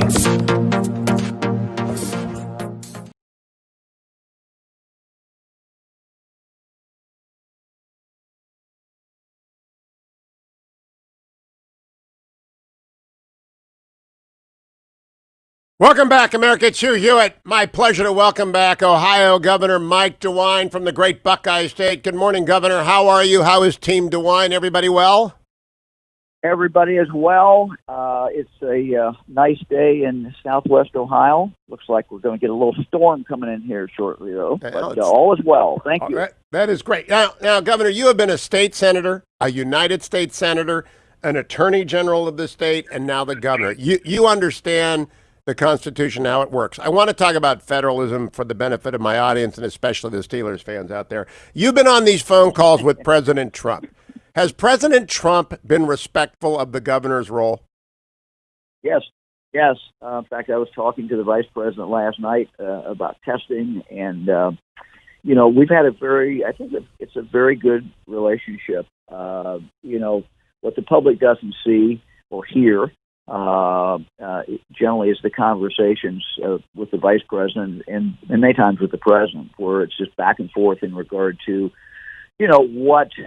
what we need. I mean, the vice president, does these calls like twice a week, and it's just Democrat, Republican, doesn't matter. It's just, what can we do to help? Everybody's kind of focused on what the challenges are. A week ago, the president held a conference call with the governors, the audio of which was leaked at least selectively. Did you think that was a contentious call, or was that the president urging the governors to action and the governors telling the president what was and was not happening in their states? Well, I thought it was a little, not just a little, but not good that call was leaked. These are supposed to be private calls, but it was, and I was, on that call and listening to that call, and I was watching. I had the TV turned down, and I happened to have CNN on, and it looked like they were running what he was saying almost in real time. So it was like, okay, this is kind of strange. So this is my basic question. Given our structural federalism, does the president respect that? Is he understanding his job? Because he's being accused of being an authoritarian, and Colin Powell said drifting from the Constitution. I don't see it. Do you? Well, no, and I think that, again, what people don't see is, sometimes they see a tweet that he's put up, or there's something that emerges. But if you look at the whole hour or half hour, and I've been on a number of these calls, particularly the vice president, but some certainly with the president, there's a lot of give and take back and forth, and 95% of it is just on a practical basis of what needs to be done. Now, does it sometimes flare up? Yeah, it sometimes flares up. But if you look at the totality of it, which is what I would talk about, I guess, the totality of it is of people trying to, solve problems. And the federal government has given guidance. They have given help. But I know the president several different times has, said what he thought the state should do. But if you really kind of drill down on it, in the end, pretty much the states have done what, the governors have done what they felt they needed to do. And Governor, this is the point I'm getting to. I've been arguing with my friends. You've been a state senator, that means a state legislator, a state attorney general, a United States senator, and a governor. You know the Constitution backwards and forwards. Does Donald Trump honor the Constitution? I think he understands federalism, absolutely. And if you go back the last few months, again, we've had some rhetoric and where the president said states should do this, states should do that.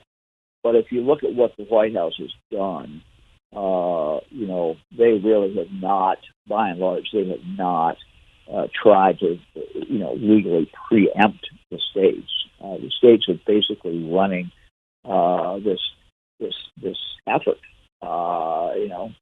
As it should be, right? That's how it has to be. Oh no, it's absolutely right. I mean, I tell people in Ohio the buck stops with me. I'm the governor, and historically, if you think of disasters, whether it be a pandemic of 1918 or whether it's the more common flooding along the Ohio River or tornadoes hitting western Ohio, these are historically things that while the federal government may come in and be of help, the management of those rests with the governor and the local officials. And that's how that management actually works. And I can't... This is not unusual. My point is this is consistent how we're handling this, with the states handling it, the governor's handling it, the mayor's handling it. It is consistent with what we've done throughout our history. And I think it's integral to our being a free people. I'm drawing a bigger constitutional point that as a United States Senator. There is this tendency for people in Washington to want to run everything. And our friends in the Democratic Party are all for making the federal government bigger and bigger and stronger and stronger. And the Republican Party just doesn't believe in that. And that's not what the Constitution says. I don't think I'm overstating it. I believe the Constitution has to be honored in this, and that the governors have to take the lead both on the public health issues and on the civil disturbance or the civil demonstration issues. Your comments, Governor. Totally agree. Buck stops with us. It's our responsibility. Yeah, it is federalism. It is the Constitution. But Hewitt's also, even if someone put aside, which they shouldn't do, the Constitution or the whole concept of federalism, states are much better able to deal with that local problem because every state is different. I mean, we have seen this with the coronavirus. We're all at different, stages of this virus. And we talk a lot among governors. And that's one of the great things is that you can talk. I was on the phone, as I said, with Midwest governors last night. And, most of Democrats, a couple of Republicans, and, we just went at the problem. And what are you doing? How are you handling this? So the federalist system, the federalism, that as you say, the honor of the Constitution is the most practical, is the best way to handle these problems. Now, Governor, I want to turn to Ohio. You can take the boy out of Ohio, but you can't take Ohio out of the boy. And I've been thinking about the coronavirus summer that's in front of us. And it is a feature of Ohio, and I'm sure some other states, but it is a very deeply embedded feature of Ohio that the Catholic parishes of Ohio have their festivals. And indeed, they depend economically. I think of the Mount Carmel Festival in Niles, Ohio, for example. will these festivals be able to happen? And if people in America have no idea what I'm talking about, it's too bad for them because they don't get the kielbasa. But do you think we're going to have a normal summer in Ohio?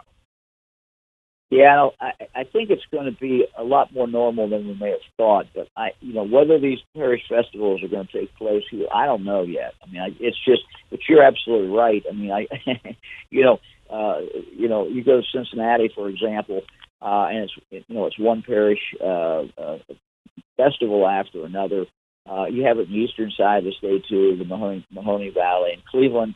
You could eat your way. I was kind of laughing when I'm campaigning. I said I can eat my way across, the greater Cleveland area, County, Northeast Ohio, from one ethnic festival to the other. I mean, we've got about every nationality, particularly in Eastern Europe, represented, and it's just one of the more glorious things. But trying to figure out, how what we're trying to do is, we're trying to get back to normal, but we're also trying to be safe. And so trying to figure this out when you've got, a lot of people pulling in together is difficult. Now, we've opened the restaurants in Ohio. What we've asked them to do is, keep the spacing, keep space apart. We've opened the bars. We've asked them, to do the same thing. So, it's not inconceivable that we couldn't figure out a way on these festivals. We got to see where we are and just watch this. I mean, we're watching the numbers. We've been in Ohio really at a plateau. Our hospital admissions, for example, have been steady for well over a month. If you look at our cases, and cases are, I'm not sure that's the best indicator because a lot of it depends on how much testing you're doing, but they're not dramatically up. We look at the spread number, and it's basically been 1-to-1, which means one person infects one person. That's not great. It's not horrible. I would like to see it get lower, but it's better than it was, a while ago when one person on average was infecting about 2.5 people. So these are things that we deal with. We opened Ohio, and I think you and I talked about this right before we did it, but we opened Ohio with kind of best practices. And so the manufacturers, we got the manufacturers and business people together and said, hey, come up with the best practices. We'll put you in a room with the health department people. We'll put you on the phone with the health department people. You all come up with the best practices because the businesses know their own business. And while some of the things that they're being asked to do are certainly inconvenient, some of them do cost some money, there are ways that these businesses can open and have opened where they have the opportunity to get back in, maybe not exactly how they would have wanted to do it, but they're back open and trying to make it, and we're trying to stay safe. So we're balancing a lot out here in Ohio. I think you're doing a great job, Governor. A great job, and I think Ohio's coming back. I want to close with a personal request. Bill Owens, who was governor of Colorado, named me warden of the Collegiate Peaks.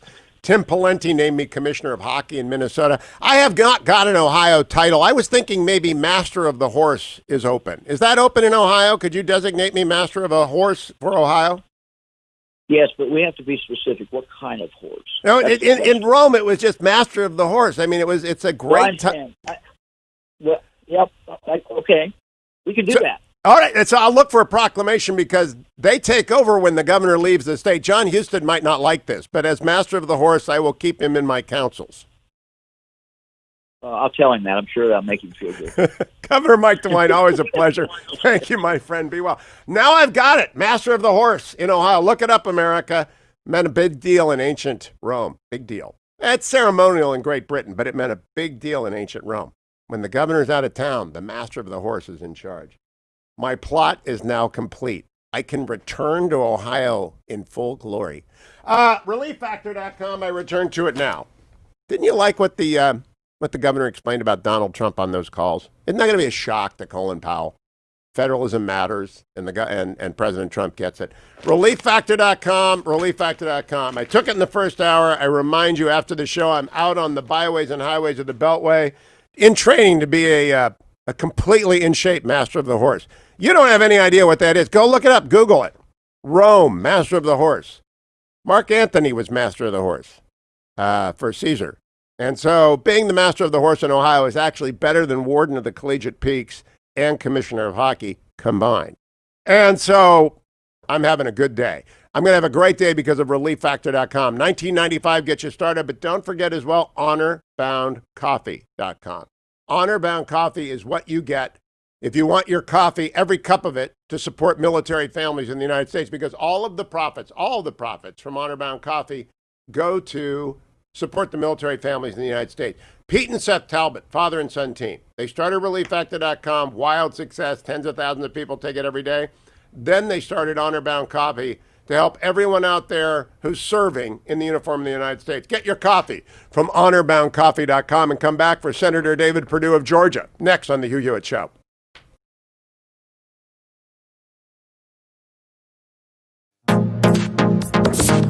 Trending now on the Dennis Prager Show. So here's the headline, and then I want to read to you the first sentence. New York Times, this is the New York Times headline. New York Times says Senator's op-ed did not meet standards. The subtitle, or the subhead, after a staff uproar, the Times says the editing process was rushed. Senator Tom Cotton's Send in the Troops essay is now under review. I don't even know what does that mean, it's under review. It's an opinion piece. Now listen to the first paragraph, which is a sentence. Executives at the New York Times scrambled on Thursday, that's yesterday, to address the concerns of employees and readers who were angered by the newspaper's publication of an opinion essay by a United States senator calling for the federal government to send the military to suppress protests against police violence in American cities. That's a lie. It's pure 100% lie. The article never, ever hinted at calling for the federal government to suppress protest. It was entirely to suppress violence. There's a big difference. It's a lie. They don't even know when they lie. That's the amazing thing. Keep up with what's trending. Subscribe on YouTube today.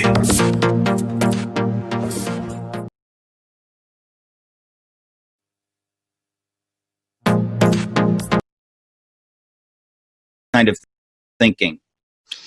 That's true. I also think that young people will say the Scandinavian model works, but they don't know what the Scandinavian model is. So the Scandinavian countries, for example, are capitalist in wealth creation. They're socialist in wealth distribution, but they're very careful not to kill the goose that lays the golden eggs. And so you have low corporate tax rates, about 20%, same as in America. You have no minimum wage in most Scandinavian countries. They have no wealth tax, no inheritance tax. You can hire and fire people for any reason. Regulations are less than in this country. Dinesh, I just have to hit pause for a second. Everything you've just said is stunning. I mean, the idea that they have low corporate tax rates, low wealth tax. I mean, you would never dream that in a country that people think of as socialist, that would be the case. Bernie Sanders is not advertising that.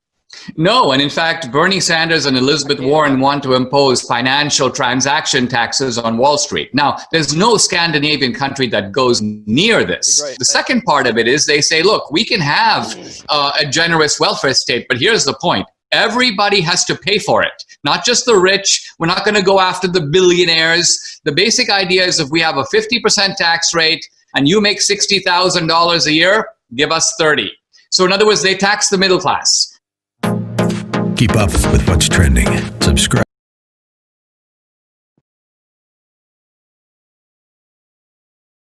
Welcome back, America. It's Hugh Hewitt in the relieffactor.com studio inside the Beltway, joined by United States Senator David Perdue. Good morning, Senator. Congratulations on your renomination yesterday in Georgia. Good to have you with us. Morning, Hugh. Thank you. I would like to know, what is your opinion of what happened in the Georgia voting fiasco yesterday? What was the cause of that? On live radio, I can't use the word I'd really like to describe, so I'll use No, please don't. Oh, it's a cluster. This is a meltdown. But I want to give your viewers and listeners Hugh, the untold story this morning. First of all, Georgia, like most states, these elections are run by counties, not the state. They're run by boards of election. And in 150 of our 159 counties, we did not have a problem yesterday or last night or today. Or never. We just hardly ever have a problem outside of a few counties right around Atlanta. And guess what? In those counties, those boards of election are dominated by Democrat majority. So in 2018, we had a candidate for governor who claimed to have won, and she lost by over 50,000 votes, but claimed voter suppression. Now, every eligible voter in Georgia is registered, Hugh, and these boards of election are perpetrating suppression either through incompetence or malfeasance in those democratically controlled counties. It's unacceptable. How can they screw this up this badly? So everybody knows when the election's going to be. Everybody knew it had to be socially distanced. Everybody knows, and the rest of the 150 out of 159 counties pull it off. How can they be this incompetent? Well, it happens over and over. This goes back over 20 years, Hugh. And the claim from the left, the Democrats want everybody in the country to believe that we have voter suppression. It's either incompetence or malfeasance. And frankly, I hope we get to the bottom of it. I think it's a combination of both. As late as Saturday, Fulton County, our largest county, tried to hire 250 volunteers, 250 people to run the polls. Now, you can't train 250 people on Saturday. They knew these numbers were going to be there. And by the way, I've got Republicans on my staff who had made multiple applications to get absentee ballots in Fulton County and were denied. That's true voter suppression, Hugh, on the other side. Now, David Perdue, you are a favorite to win re-election, but Democrats are trying to gin up a storyline that you're imperiled. I don't think you are, but we do have to have people work in Georgia. Turns out I've got the second highest rated morning show in Atlanta. I'm glad to have you on. I'll have you on as often as possible. First of all, what is your campaign website? PerdueSenate.com. Thank you, Hugh. And they can get on there. And actually, in the COVID-19 crisis, in addition, there's a resource page about getting help for the COVID-19 crisis as well. Thanks. PERDUE, PerdueSenate.com. Now, Senator, Correct. They're going to throw everything in the kitchen sink at you. I don't think you're even in danger, but what do you think this comes down to? Because I think Donald Trump's going to carry Georgia going away because he's acted expeditiously and constitutionally. Do you disagree with me? Hugh, as you say on your show repeatedly, what we are proving right now before COVID-19 and even in COVID-19, frankly, with the jobs report last week, but we are proving that what we believe in works. Less government, fiscal responsibility, economic opportunity for everybody. Look, in the 3-year turnaround, which is the best economic turnaround in U.S. history, Hugh, under President Trump's leadership, 2.5 million people pulled themselves out of poverty. We don't talk about that. But that is in contrast with the failure of the Great Society's war on poverty over 50 years, failed to move the poverty line at all. And President Trump comes in and does it. In the African-American community, we have the lowest unemployment in U.S. history right now, the highest middle-class income ever measured. President Trump has done more through justice reform, HBCUs, which are our historic black colleges and universities, and our opportunity zones that Tim Scott has helped author, has done more good for that community than any president in the last 100 years, really. Just before you add on Governor DeWine of Ohio, who said repeatedly President Trump has honored federalism in his calls with the governor. He understands his job, and he has made sure that the state governors come first. I think the president is upholding the Constitution. On Sunday, we had Colin Powell say he's drifting from it. I wrote a Washington Post editorial this morning saying that's absurd. What's your assessment of Donald Trump's fealty, his loyalty to the Constitution? Well, first, President Trump loves America. He loves Americans, and that came through in 2016. He plays outside the lines. He knows how to break eggs, and that's exactly what we needed. This man is committed to the Constitution. If you look at everything he's done in standing up for America with our allies and others who would do us harm, this man has made sure the world knows that America first doesn't mean America alone, but this is the first president we've had in 50, 60 years, Hugh, that has told the rest of the world what's important to us. I think that's very refreshing, and we've got to give him a second term. Second, last question, 30 seconds, Senator Perdue. I believe this whole election is about the Constitution. I think Donald Trump is the Constitution candidate, and I think Joe Biden and the Democratic Party is off the rails to the left. Your assessment? Well, the Democrats are trying to perpetrate a socialist agenda that you heard in the presidential debate, Hugh, and you'll see it in the general election with Biden. Biden is no moderate. He absolutely wants to perpetrate a socialist agenda on the people of America, and we're not going to let that happen. David Perdue, keep coming back. You are right. The election was a fiasco yesterday. I'm glad you told us what happened. I am glad to have the real story. That's why people listen to the Hugh Hewitt Show. PerdueSenate.com, P-E-R-D-U-E Senate.com. Get involved, Georgia. Get involved. Whether you're listening to me in Athens or Atlanta or any of the suburbs, get involved. Your state is too important to the national election, and we got to get David Perdue and whoever is the nominee on the other one back to the United States Senate. It's got to be a 2-Republican Senate state. Got to be a red state. It is a red state. Keep it that way. Good government matters. I'll be right back, America. Stay tuned to the Hugh Hewitt Show.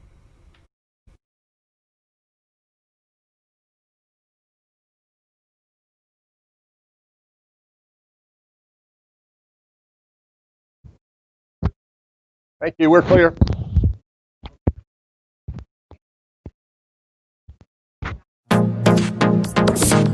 Trending now on America First with Sebastian Gorka.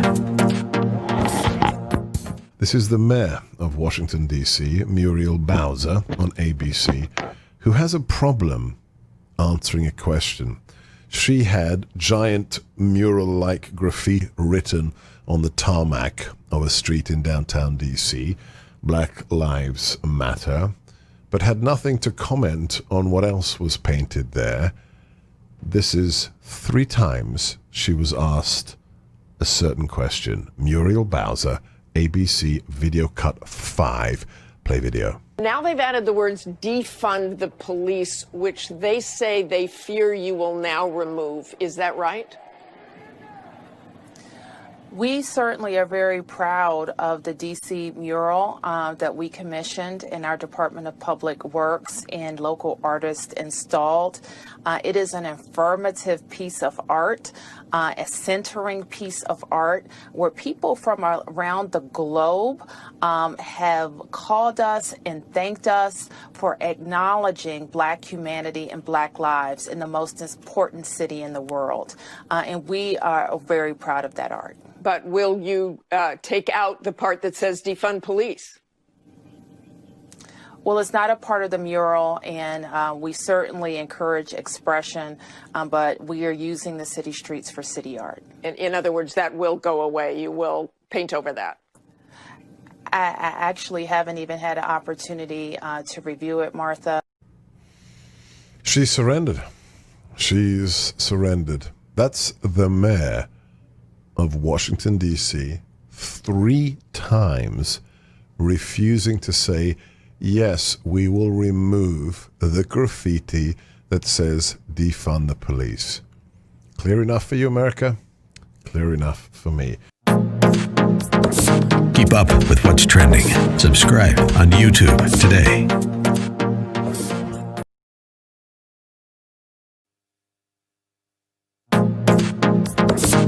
Trending now on The Larry Elder Show. How can these people out there in the streets not know, according to the CDC, that police killings of blacks have dramatically declined over the last 45 years by almost 75%? How can you not know that? How can you not know of a peer-reviewed study in a publication put out by the National Association of Sciences in which every single police shooting in the year 2015 was examined, and they could not find any evidence whatsoever of disproportionate deadly force used against blacks? And then, of course, there's a smaller study by the Harvard economist I told you about. Not only did he not find that they used disproportionate deadly force against blacks, but that they were more hesitant, more reluctant to use deadly force against blacks than against whites. More whites are murdered by blacks than blacks are murdered by whites. How can you not know that? Now, again, as I said many times, most murder is same-race murder.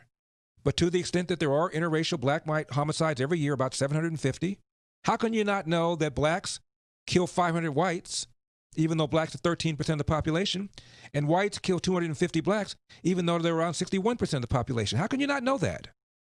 And you're out in the streets making all these assertions. What you're doing is making things worse.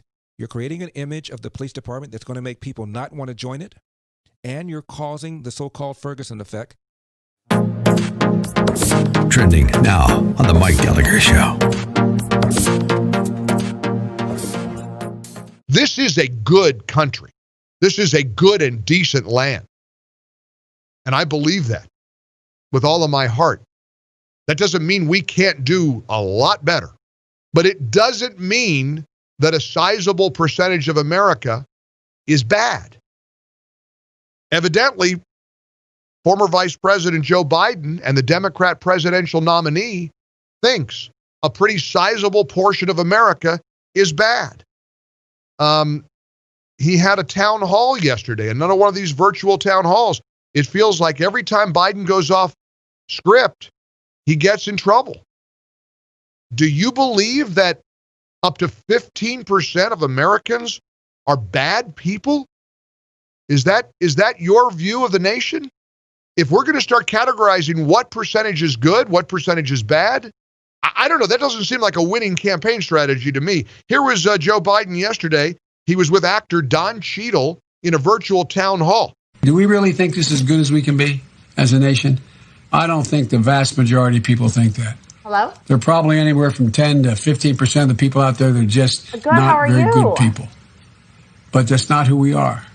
The vast majority of the people are decent. We have to appeal to that, and we have to unite people, bring them together. Oh, they told me no video. That's a heck of a way to unite, Mr. Biden. That up to 15% of Americans are not very good people. What a unifying message. I'm sorry, they told me no video. I guess that goes on a campaign slogan. My apologies. 15% of Americans are bad? Wow. Told me today they're like, What's trending? Subscribe on YouTube today. I apologize. Trending now on the Dennis Prager Show. No, you guys don't say that. The NFL community and anyone I hurt with my comments yesterday. So who's not included? Friends, teammates, New Orleans, the black community, the NFL community. I guess so. Someone living outside of New Orleans who isn't black and is not part of the NFL community. There are a lot of I's to dot and T's. In an attempt to talk about respect, unity, and solidarity centered around the American flag and the national anthem, I made comments that were insensitive. Really. Oh, it's not insensitive to kneel during the national anthem. It's insensitive to say it's insensitive to kneel during the national anthem. No, nothing's done yet. You understand what we have come to? That's good to know. You can thank the New York Times, your colleges and high schools, the rest of the media. Nope, not done deal. That's the world in which we live today. Because there's an appropriation from the House of $50 million up for is security, down, and I got to make sure I can move it. Good is bad, and bad is good. I made comments that were insensitive and completely missed the mark on the issues we are facing right now as a country. Yeah, well, I will absolutely they lacked make sure awareness about that, especially and since any they came type on your of show compassion or empathy. And not made up. Wow. And in my pajamas. He really had to grovel. To say that it is wrong not to stand during the national anthem is to lack any compassion or empathy. What if the flag were burned? Let's say an NFL player came out and burned the flag. I'd be very curious to know, would that be allowed if a black player did that, or for that matter, a white player in the name of Black Lives Matter burned the American flag at the opening of an NFL game? Would we be allowed to condemn that? Would an NFL player be allowed to condemn that? I would say no. Keep up with what's trending. Subscribe on YouTube today.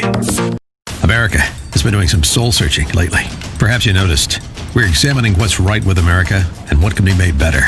No other country does this kind of introspection better than us. Some of what we found we don't like and will change. Every life has the right to be treated with dignity and respect. That includes our law enforcement as well as every skin color. We've been through this before in America, and we always came out stronger. We will this time too. Our hosts will make sure of that. We are the answer.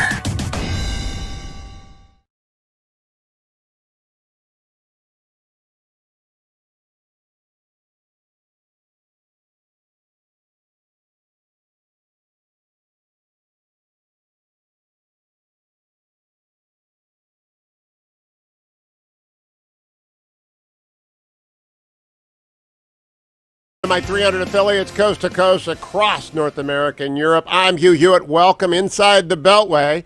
If you've been watching Fox News, it is headlining that the GOP is taking its convention to Jacksonville. The Washington Post headline says GOP expects to move its convention to Jacksonville after dispute with North Carolina over pandemic safeguards. But I want to hear it from the chairwoman of the RNC, Ronna McDowell. Chair McDaniel, welcome back to the Hugh Hewitt Show. It is great to have you back. And tell me, are these reports true? Well, it's so great to be with you. These reports are definitely premature. First of all, we are going to keep our convention of the business of the convention in Charlotte. That is for sure. It's going to be smaller and scaled down, and then we are looking for a different city for a celebration. There's a couple more things we need to do before we can announce that, but Jacksonville is absolutely in the front running position. So if this was the Kentucky Derby, we would say Jacksonville is way ahead, rounding the third turn. Yes, I would say no. I don't know if I want to say that because there's so many cities that have come forward. Nashville, Savannah, Phoenix. I don't want to say that yet, but Jacksonville has a lot of the things that we like and in a very good position. Now, Chairwoman McDaniel, the most important question, of course, is whether or not the Hugh Hewitt Show gets good placement on Radio Row and whether I get 3 hotel rooms. What do you say?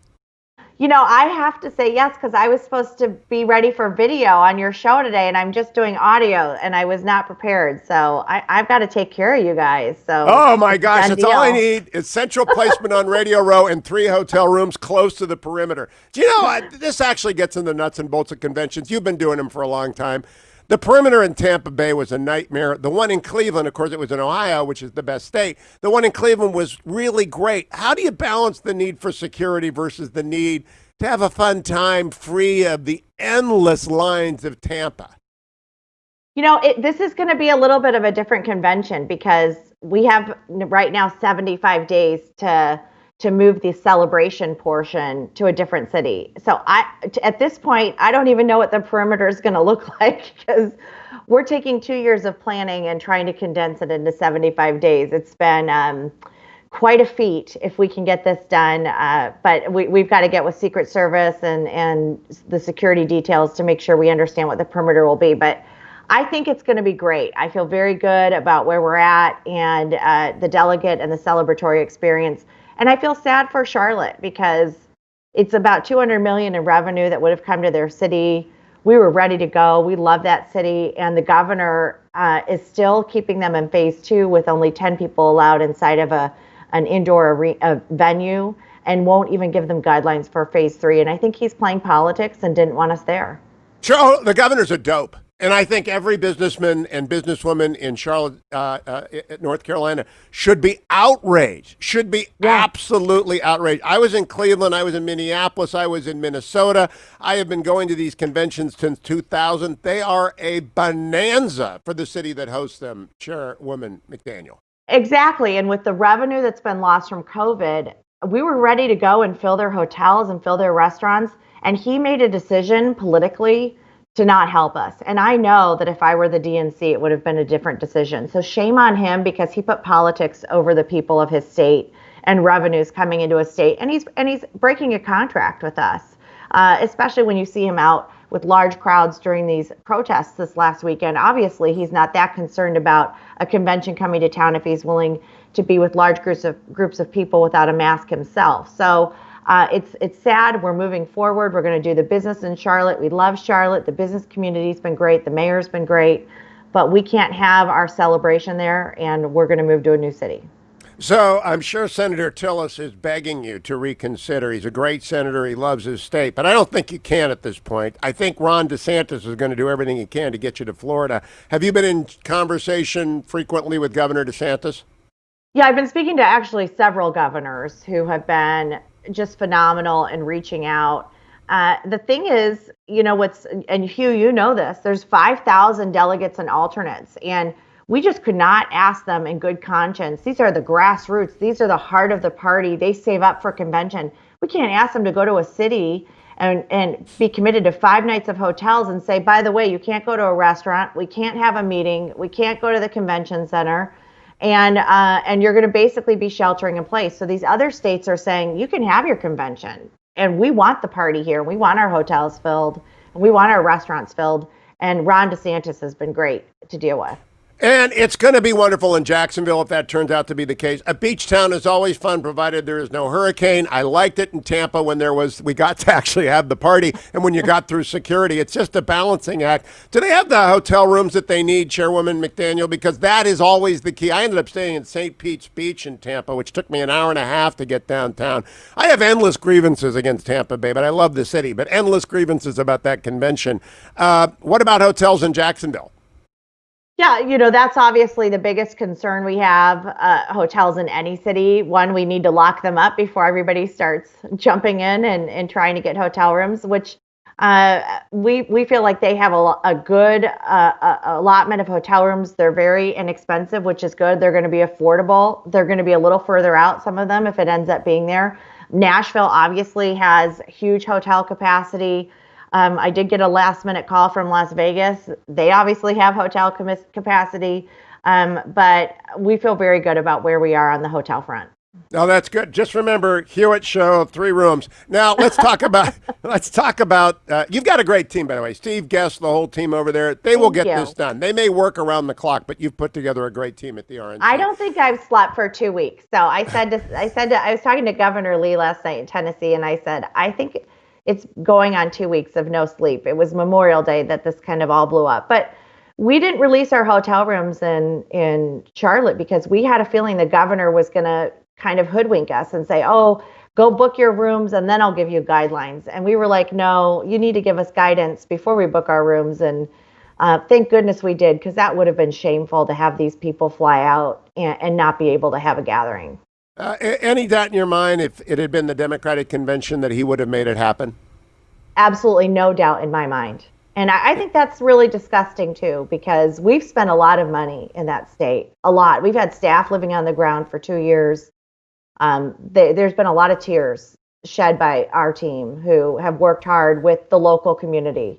And what he has done for political reasons, and I think he's gotten pressure from the Democrat Party, the leadership, to try and derail our convention. And guess what? It's not going to work. We're going to keep the business in Charlotte. The media is covering for him, but the story is out. He should be thrown out of office, and I think he will be in November, because he has cost that state and the small businesses of that state hundreds of millions of dollars. And if you've never been to a convention, I can't tell you how much money we spend. And because you don't go back to your room, you stay out all night. I hope you got a good headliner band, by the way. I don't even know if you can move them around. It's actually kind of an astonishing logistical issue, isn't it, what you have to do in the next 75 days? Yeah, it's a logistical issue, but we're up to the task, and our team is phenomenal. And it's a little bit of a challenge. We're going to make some history in this, and we want everybody around. And it's going to be, America's open for business. We need to show the country that we are ready to go, and we need to start healing and getting back to business. And we're going to be in a state that allows that to happen. Contrasted with a state where a governor is preventing business and the economy to start humming. How enthusiastic is the president about going to Florida or any other city when you talk to him, Chairwoman? Because I know you must be talking to him frequently about this. I talk to the president regularly about this. Obviously, he is the nominee and has a lot of input into this process. And he's excited. The president and I, we've been working together for 3 years now, almost 4 years. And he's put a lot of trust and faith in my team, and I appreciate that. He's kind of like, Ronna, I trust you. Just get it done. So, Ronna, I trust you, too. There are those famous golden tickets. They're like the Willy Wonka golden tickets. I need 3 of those, too, right? I don't give them to Salem. I don't want him going to Mike Gallagher. No, he doesn't need those. Hugh Hewitt needs those 3 golden tickets. Do I have you on that?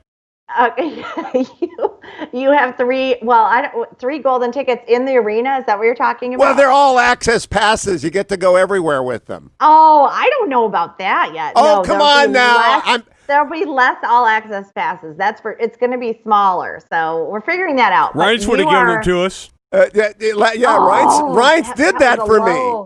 It is a low blow. But look, I'm desperate here. I got hotel rooms and passes. I'm just saying. I'm going to make sure you're taken care of. Ken Millman would have given it to us. Ken Millman gave me those 3 golden tickets. It's like the Willy Wonka.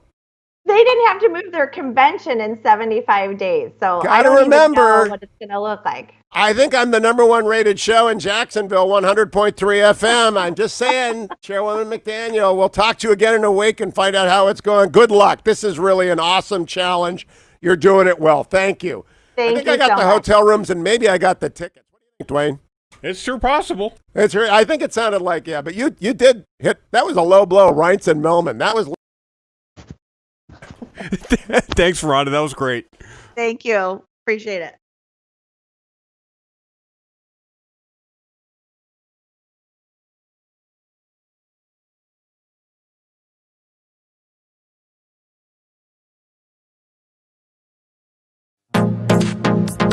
Trending now on the Mike Gallagher Show.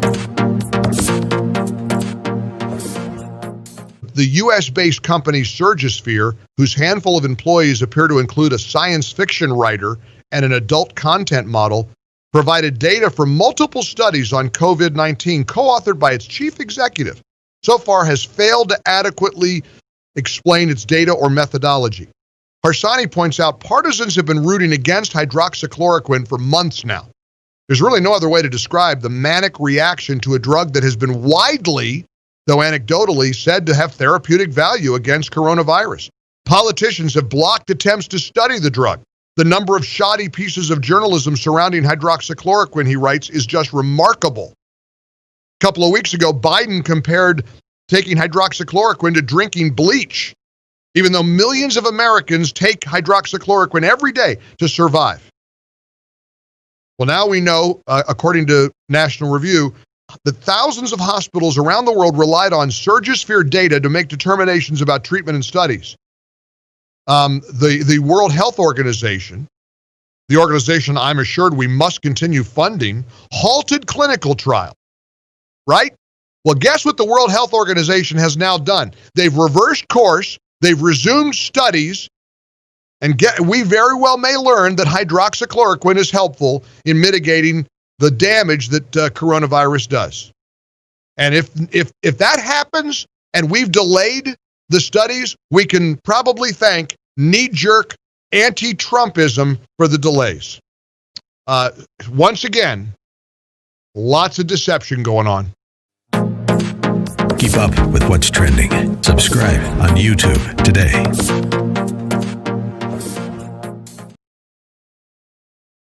If anybody doubted how strong America is, look at all we've been through in the past few months and understand why we're still standing.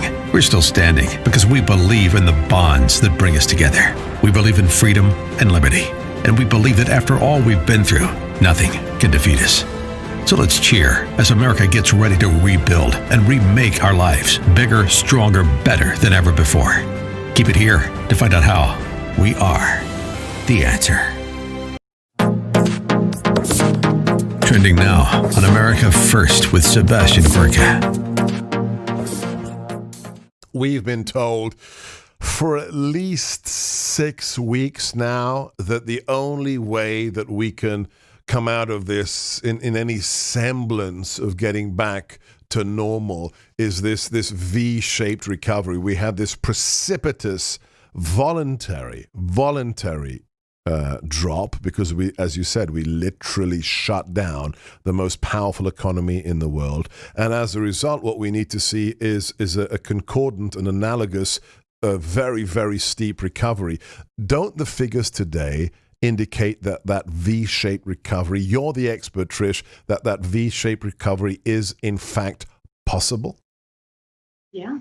I mean, I think that's the glimmer of hope, right, that we have right now. And let me tell you, if you can pull that off, Seb, you give people that economic security again, and wow, I mean, he will be applauded for that. If you have the economic security and the physical security, because don't forget, like this is what we're dealing with right now too. You don't have that physical security. If you can give those two things to people, I mean, I think that really affects the middle of the road voter. They want to feel economically and physically secure. So today was a huge win for the president, but more importantly, this is a huge win for America, for every single one of us. Keep up with what's trending. Subscribe on YouTube today.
It doesn't split, so it's up at $2,600.86 a share, went up 3% yesterday.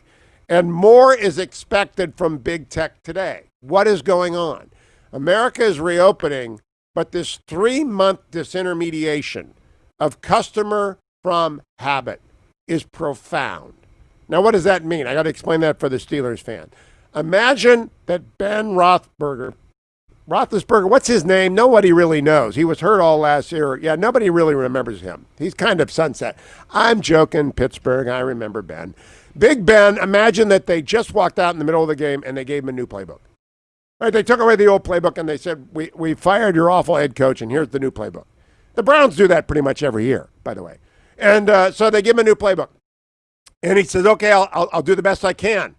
He gets better with every play. Well, that's what happened in America 3 months ago. A new economic playbook. People still need everything that they need in their house. They still got to buy. And of course, we know toilet paper ran out right away. But they got to buy everything. Every kind of food, every kind of supply. They got to buy gasoline in a different way. They've got to get everything done differently. How do they do that?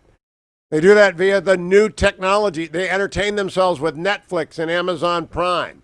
They buy everything from Amazon or Costco or Walmart or Target online. The delivery business has skyrocketed. What's been disintermediated? Malls. Malls have been, I don't know when the last time I went to a mall is, and I don't know when I'm going back.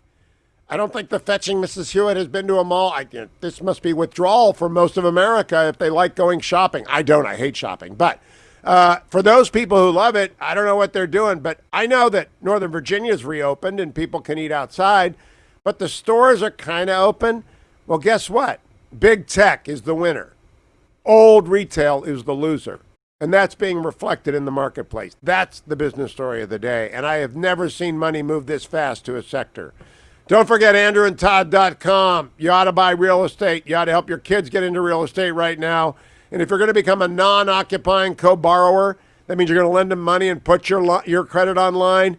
Go to AndrewandTodd.com or call 888-888-1172. Come back. The smart guys are here as the Supreme Court approaches its busiest time of the year. Stay tuned. Portions of the Hugh Hewitt Show are brought to you in part by the Heritage Foundation.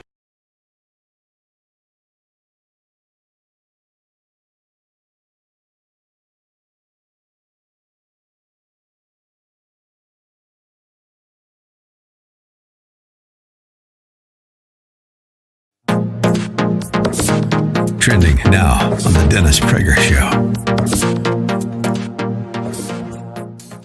The NFL community and anyone I hurt with my comments yesterday. So who's not included? Friends, teammates, New Orleans, the black community, the NFL community. I guess so someone living outside of New Orleans who isn't black and is not part of the NFL community. Okay.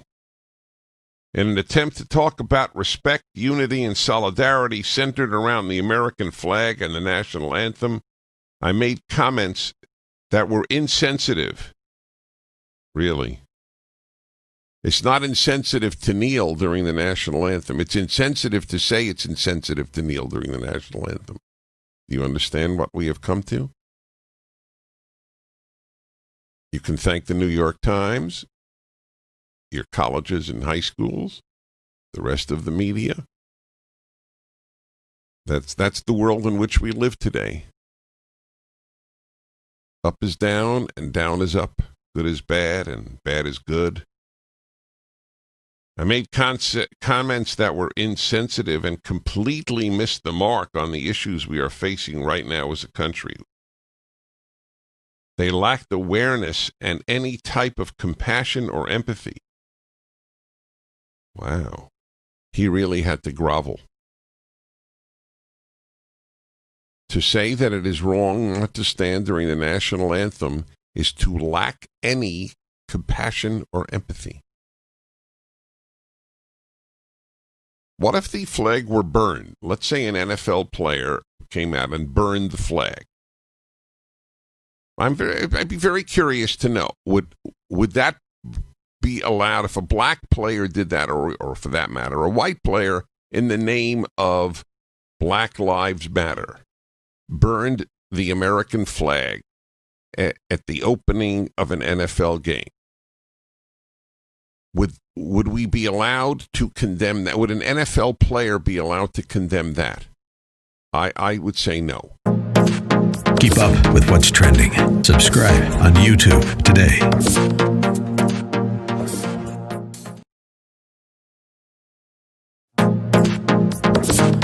Trending now on America First with Sebastian Gorka.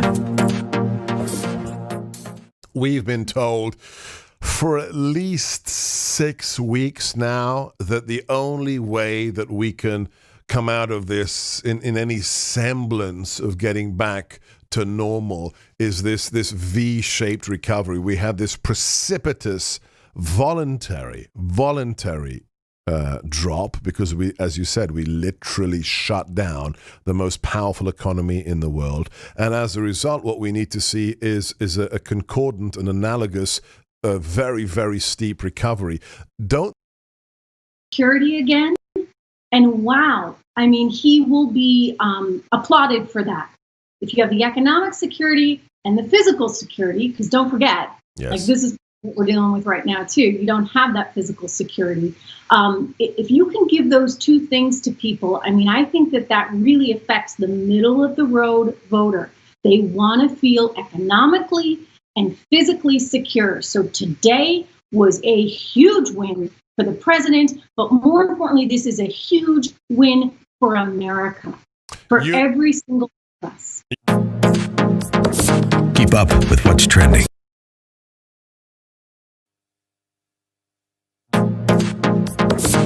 Trending now on The Larry Elder Show. Not find any evidence whatsoever of disproportionate deadly force used against blacks. And then, of course, there's this smaller study by the Harvard economist I told you about.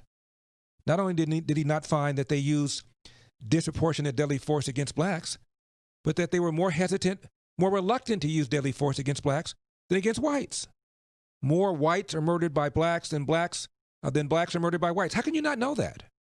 Now, again, as I said many times, most murder is same-race murder. But to the extent that there are interracial black-white homicides every year, about 750, how can you not know that blacks kill 500 whites, even though blacks are 13% of the population, and whites kill 250 blacks, even though they're around 61% of the population? How can you not know that? And you're out in the streets making all these assertions. What you're doing is making things worse. You're creating an image of the police department that's going to make people not want to join it, and you're causing the so-called Ferguson effect.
Welcome back, America. Your ears picked up if you're a longtime listener to the Hugh Hewitt Show. The first 17 years of this show, they were in the afternoon. And regularly featured were Dean Erwin Chemerinsky, who helms Berkeley School of Law, and Dean John Eastman, Dean Emeritus at the Fowler School of Law at Chapman University, where he's a professor now. And together they were the smart guys pretty much every week on my afternoon show. But when I moved back to D.C. and moved to the early morning hour, I went up to 300 stations, but these guys are on the West Coast. So they're up early, but they've agreed to come back as we get closer to the Supreme Court's busiest time of the year. So I'm pleased to welcome back Dean Erwin Chemerinsky from the Berkeley School of Law and Dean John Eastman from the Fowler School of Law. Welcome, gentlemen. Erwin, let me begin with you as we come close. First of all, welcome back. It's good. Is everyone on Team Chemerinsky healthy and doing well? Everyone is healthy, and it's wonderful to be back on the program and be with you and John. And John, is everyone on Team Eastman healthy? I keep saying wealthy, but I mean healthy, wealthy, and I mean healthy. Healthy, yes, we're doing well. Good. Erwin, we're hunkered down, but surviving. Usually it's 2 against 1 with Erwin. I try and be neutral in these smart guy segments. So I'm going to let you start. When we look to the end of the term, Erwin Chemerinsky, what are the most important cases in your view? Let me pick 3. One is the abortion case, June Medical Center versus G. It involves the Louisiana law that says doctors have to have admitting privileges at a hospital in 30 miles in order to perform an abortion. The Supreme Court just 4 years ago declared a similar law unconstitutional, but there's 2 new justices since then, and this will be the first time they've participated in an abortion case. Second, I'd point to the DACA cases. This, of course, involves the executive order that President Obama issued that allowed the so-called Dreamers to have deferred deportation status. President Trump has rescinded it. The question is, was that a lawful rescission? It's going to affect 700,000 Dreamers in the United States, including some in my school and many on my campus. And the final case I'd point to are the cases involving whether President Trump can challenge subpoenas that were issued to the accountants and banks he does business with. There's 3 of these cases, Trump versus Vance, Trump versus Deutsche Bank, and Trump versus Mazars USA, and they're enormously important with regard to separation of powers. John Eastman, which 3 cases are you watching most closely? There may be overlap. Well, yeah, those three are certainly among the top. I think the ones argued the very first week of the term last October that are still not out yet, and there are three of them. They're all in deal with a interpretation of the language discrimination because of sex in Title VII, the employment discrimination statute. And two of them deal with the sexual orientation claims on whether that is covered by because of sex. And the third deals with a transgender claim, whether that's covered by that language. And most interestingly to me, here we are June, those were argued on October 8th, and we still don't have a decision yet. So there's obviously a lot of back and forth going on at the court there. I think one of the more interesting and important structural cases dealing with separation of powers, it's not going to get top of the coverage news, is SALA Law versus Consumer Financial Protection Bureau. And this involves whether Congress can set up an executive agency that's largely independent of the president. There's a single-headed director of the Consumer Financial Protection Board. He wields a vast amount of power. He even gets to determine his own budget and raise his own money without an appropriation of Congress. And he can't be removed but for cause by the Securities and Exchange Commission, who in turn can't be removed but for cause by the president. And so insulating this agency and this agency head so significantly from the top executive in the country really is a challenge to the Article 2 sole executive power be invested in the president, separation of powers issue. So I think that's an extremely important one. And then we've got, last I'll throw in, not to disagree at all with Erwin on the importance of the cases he cited, but the couple of religious liberty cases. Thank goodness. Our Lady of Guadalupe is the top of my list. Our Lady of Guadalupe, and also Trump versus Pennsylvania and the Little Sisters of the Poor, again, versus Philadelphia.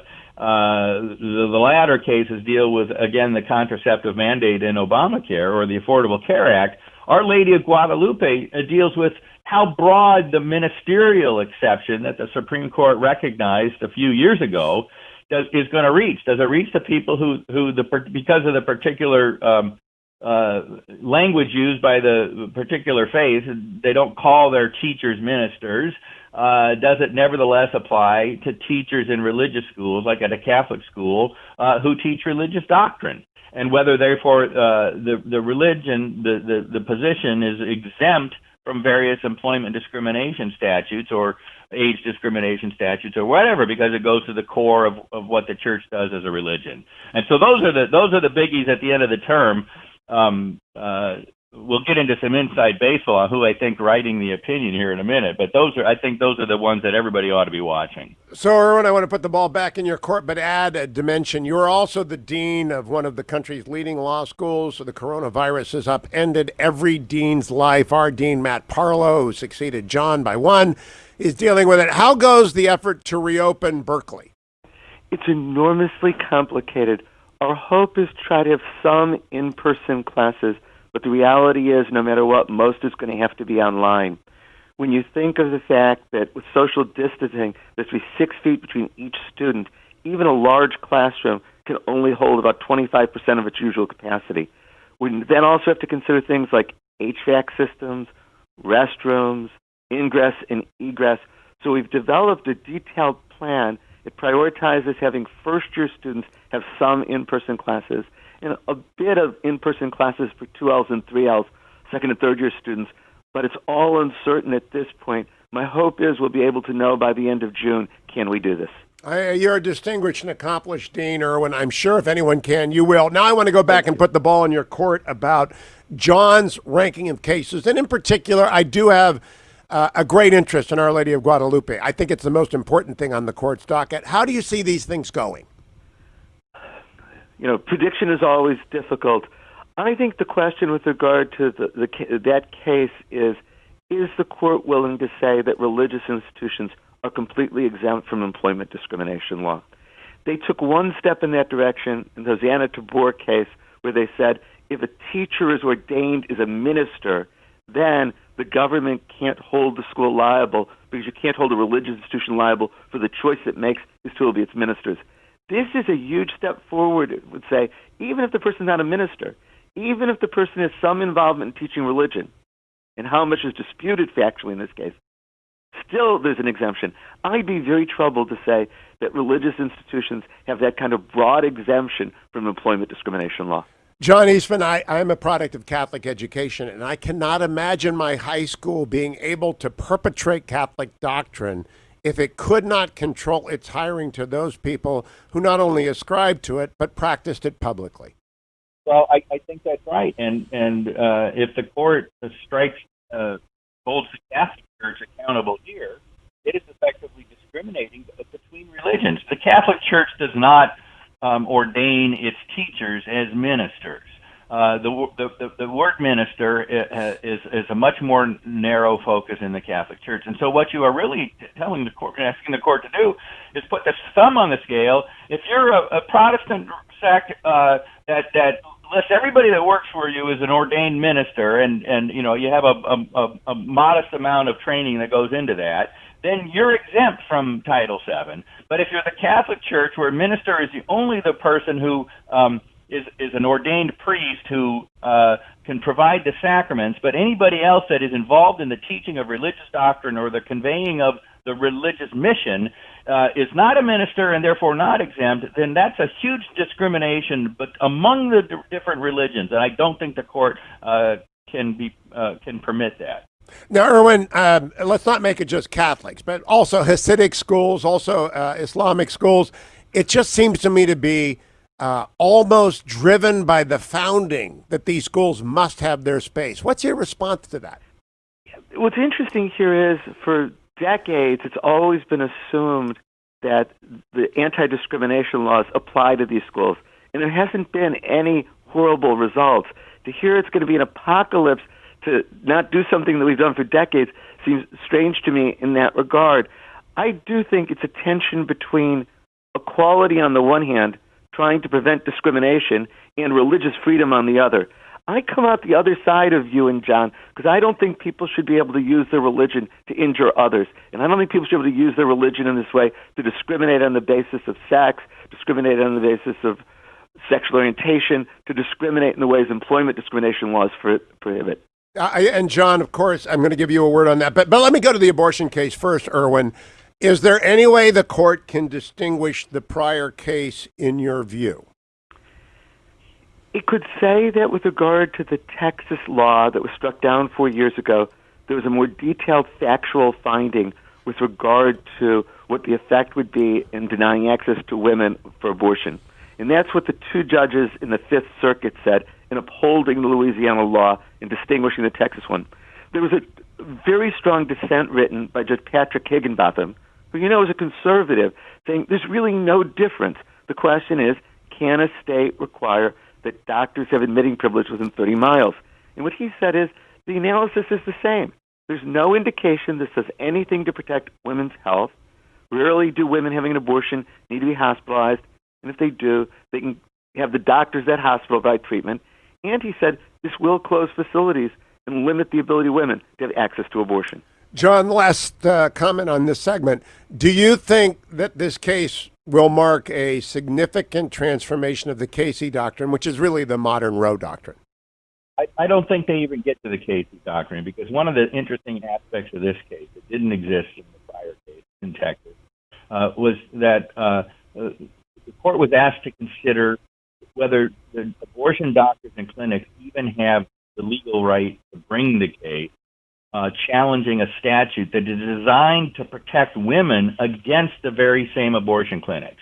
And yet none of the women are involved in this case.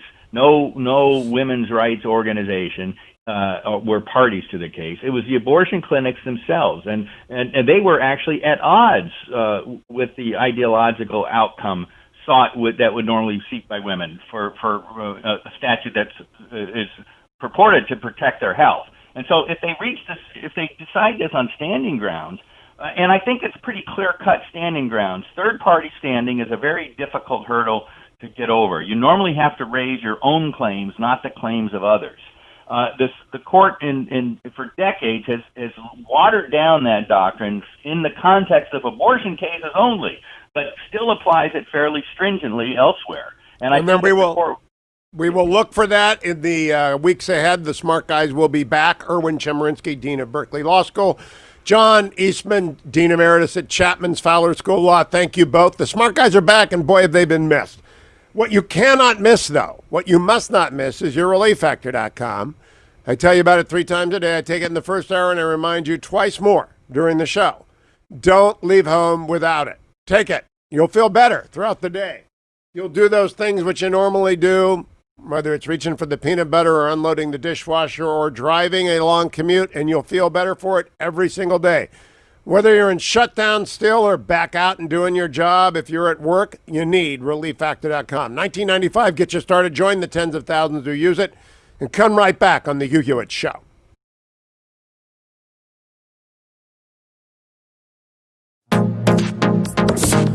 Trending now on America First with Sebastian Gorka. We've been told for at least 6 weeks now that the only way that we can come out of this in any semblance of... Trending now on America First with Sebastian Gorka. This is the mayor of Washington, D.C., Muriel Bowser, on ABC, who has a problem answering a question. She had giant mural-like graffiti written on the tarmac of a street in downtown D.C., Black Lives Matter, but had nothing to comment on what else was painted there. This is 3 times she was asked a certain question. Muriel Bowser, ABC Video Cut 5. Play video. Now they've added the words defund the police, which they say they fear you will now remove. Is that right? We certainly are very proud of the DC mural that we commissioned in our Department of Public Works and local artists installed. It is an affirmative piece of art, a centering piece of art where people from around the globe have called us and thanked us for acknowledging Black humanity and Black lives in the most important city in the world. And we are very proud of that art. But will you take out the part that says defund police? Well, it's not a part of the mural, and we certainly encourage expression, but we are using the city streets for city art. In other words, that will go away. You will paint over that. I actually haven't even had an opportunity to review it, Martha. She surrendered. She's surrendered. That's the mayor of Washington, D.C., 3 times refusing to say, yes, we will remove the graffiti that says defund the police. Clear enough for you, America? Clear enough for me. Keep up with what's trending. Subscribe on YouTube today.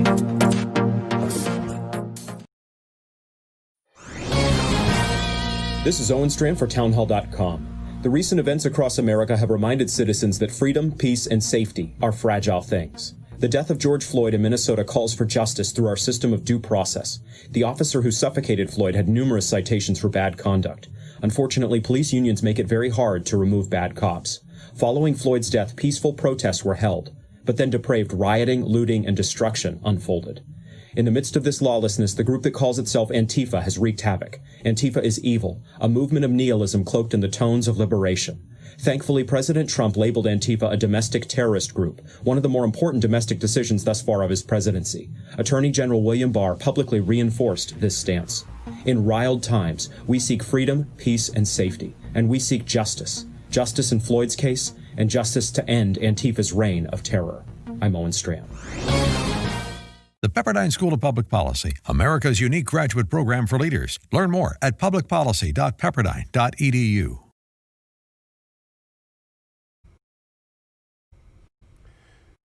Welcome back, America. It's Hugh Hewitt. Last segment of the show I have reserved because the Senate Majority Leader Mitch McConnell took to the floor of the United States Senate yesterday And you really need to hear what he had to say. So I've carved out 5 minutes so you can hear him talking about the incredible inconsistencies in what we have seen over the last 2 weeks. Here is the majority leader on the floor of the Senate yesterday.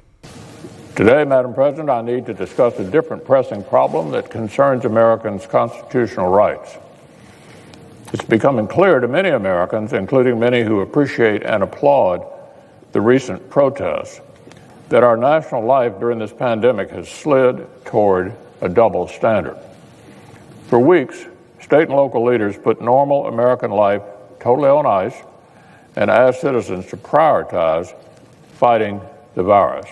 For weeks, the mainstream media heaped scorn on any small citizen protest, outdoor, or even the suggestion that other important values might require a reappraisal of certain restrictions. Well, the American people did their part.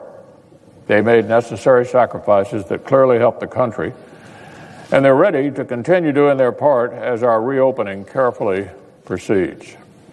But now, many Americans feel they've just seen those fastidious regulations and that puritanical zeal disappear in an instant because a new cause has emerged that powerful people agree with. A month ago, small protest demonstrations were widely condemned as reckless and selfish. Now, massive rallies that fill entire cities are not just praised, but in fact are called especially brave because of the exact same health risks that brought condemnation when the cause was different. People just spent the spring watching their small businesses dissolve, or canceling weddings, or missing religious observances for the longest spells in their lives, or missing the last days of a loved one's life and then missing the funeral. Never were the American people told about any exemption for things they felt strongly about. I have no criticism for the millions of Americans who peacefully demonstrated in recent days. Their cause is beyond righteous. It is the inconsistency from leaders that has been baffling. The same governor of Michigan who argued that letting people carefully shop for vegetable seeds would be too dangerous during the pandemic, now poses for photographs with groups of protesters. Here in the District of Columbia, the mayor celebrates massive street protests. She actually joins them herself. But on her command, churches and houses of worship remain shut. I believe even the largest church buildings in the district are still subject to the 10-person limit for things the mayor deems inessential. The rights of free speech, free assembly, and the free exercise of religion are all First Amendment rights. They have the same constitutional pedigree. But apparently, while protests are now permissible, prayer is still too dangerous. Politicians are now picking and choosing within the First Amendment itself. Last week, one county in California's Bay Area seriously attempted to issue guidance that allowed protests of 100 people, but still capped all other social gatherings at 12 people and banned outdoor religious gatherings altogether. Banned outdoor religious gatherings altogether. Figure that one out. These governments are acting like the coronavirus discriminates based on the content of people's speech. But alas, it's only the leaders themselves who are doing that. It is now impossible to avoid the conclusion that local and state leaders are using their power to encourage constitutionally protected conduct which they personally appreciate, while continuing to ban constitutionally protected conduct which they personally feel is less important. In New York City, Mayor de Blasio makes no effort to hide this subjectivity. At one point, he recounted our nation's history with racism, compared that to, quote, a devout religious person who wants to go back to religious service, and concluded, quote, sorry, that's not the same question. Well, Madam President, the American people's constitutional liberties do not turn on a mayor's intuitions. Politicians do not get to play red light, green light within the First Amendment. The Bill of Rights is not some a la carte menu that leaders may sample as they please. It's hard to see any rational set of rules by which mass protests should continue to be applauded, but small, careful religious services should continue to be banned. Welcome to the Constitution. Thank you, Senate Majority Leader McConnell. That's what this election is about. Do you believe in the Constitution? And over at the Washington Post, I've got almost 4,000 comments on my post column arguing that Donald Trump is the candidate of the Constitution. 4,000 comments. I'm sure they all agree with me. But go and read it, because if you love the Constitution, you will be supporting Donald Trump, not the petty tyrants, not the both sides of their mouth Democrats, not the abolish the Electoral College and the Senate Democrats, not the blow up the Supreme Court Democrats. You will be supporting Donald Trump if you support the Constitution. I'll be back tomorrow, America. Thanks for listening to The Hugh Hewitt Show.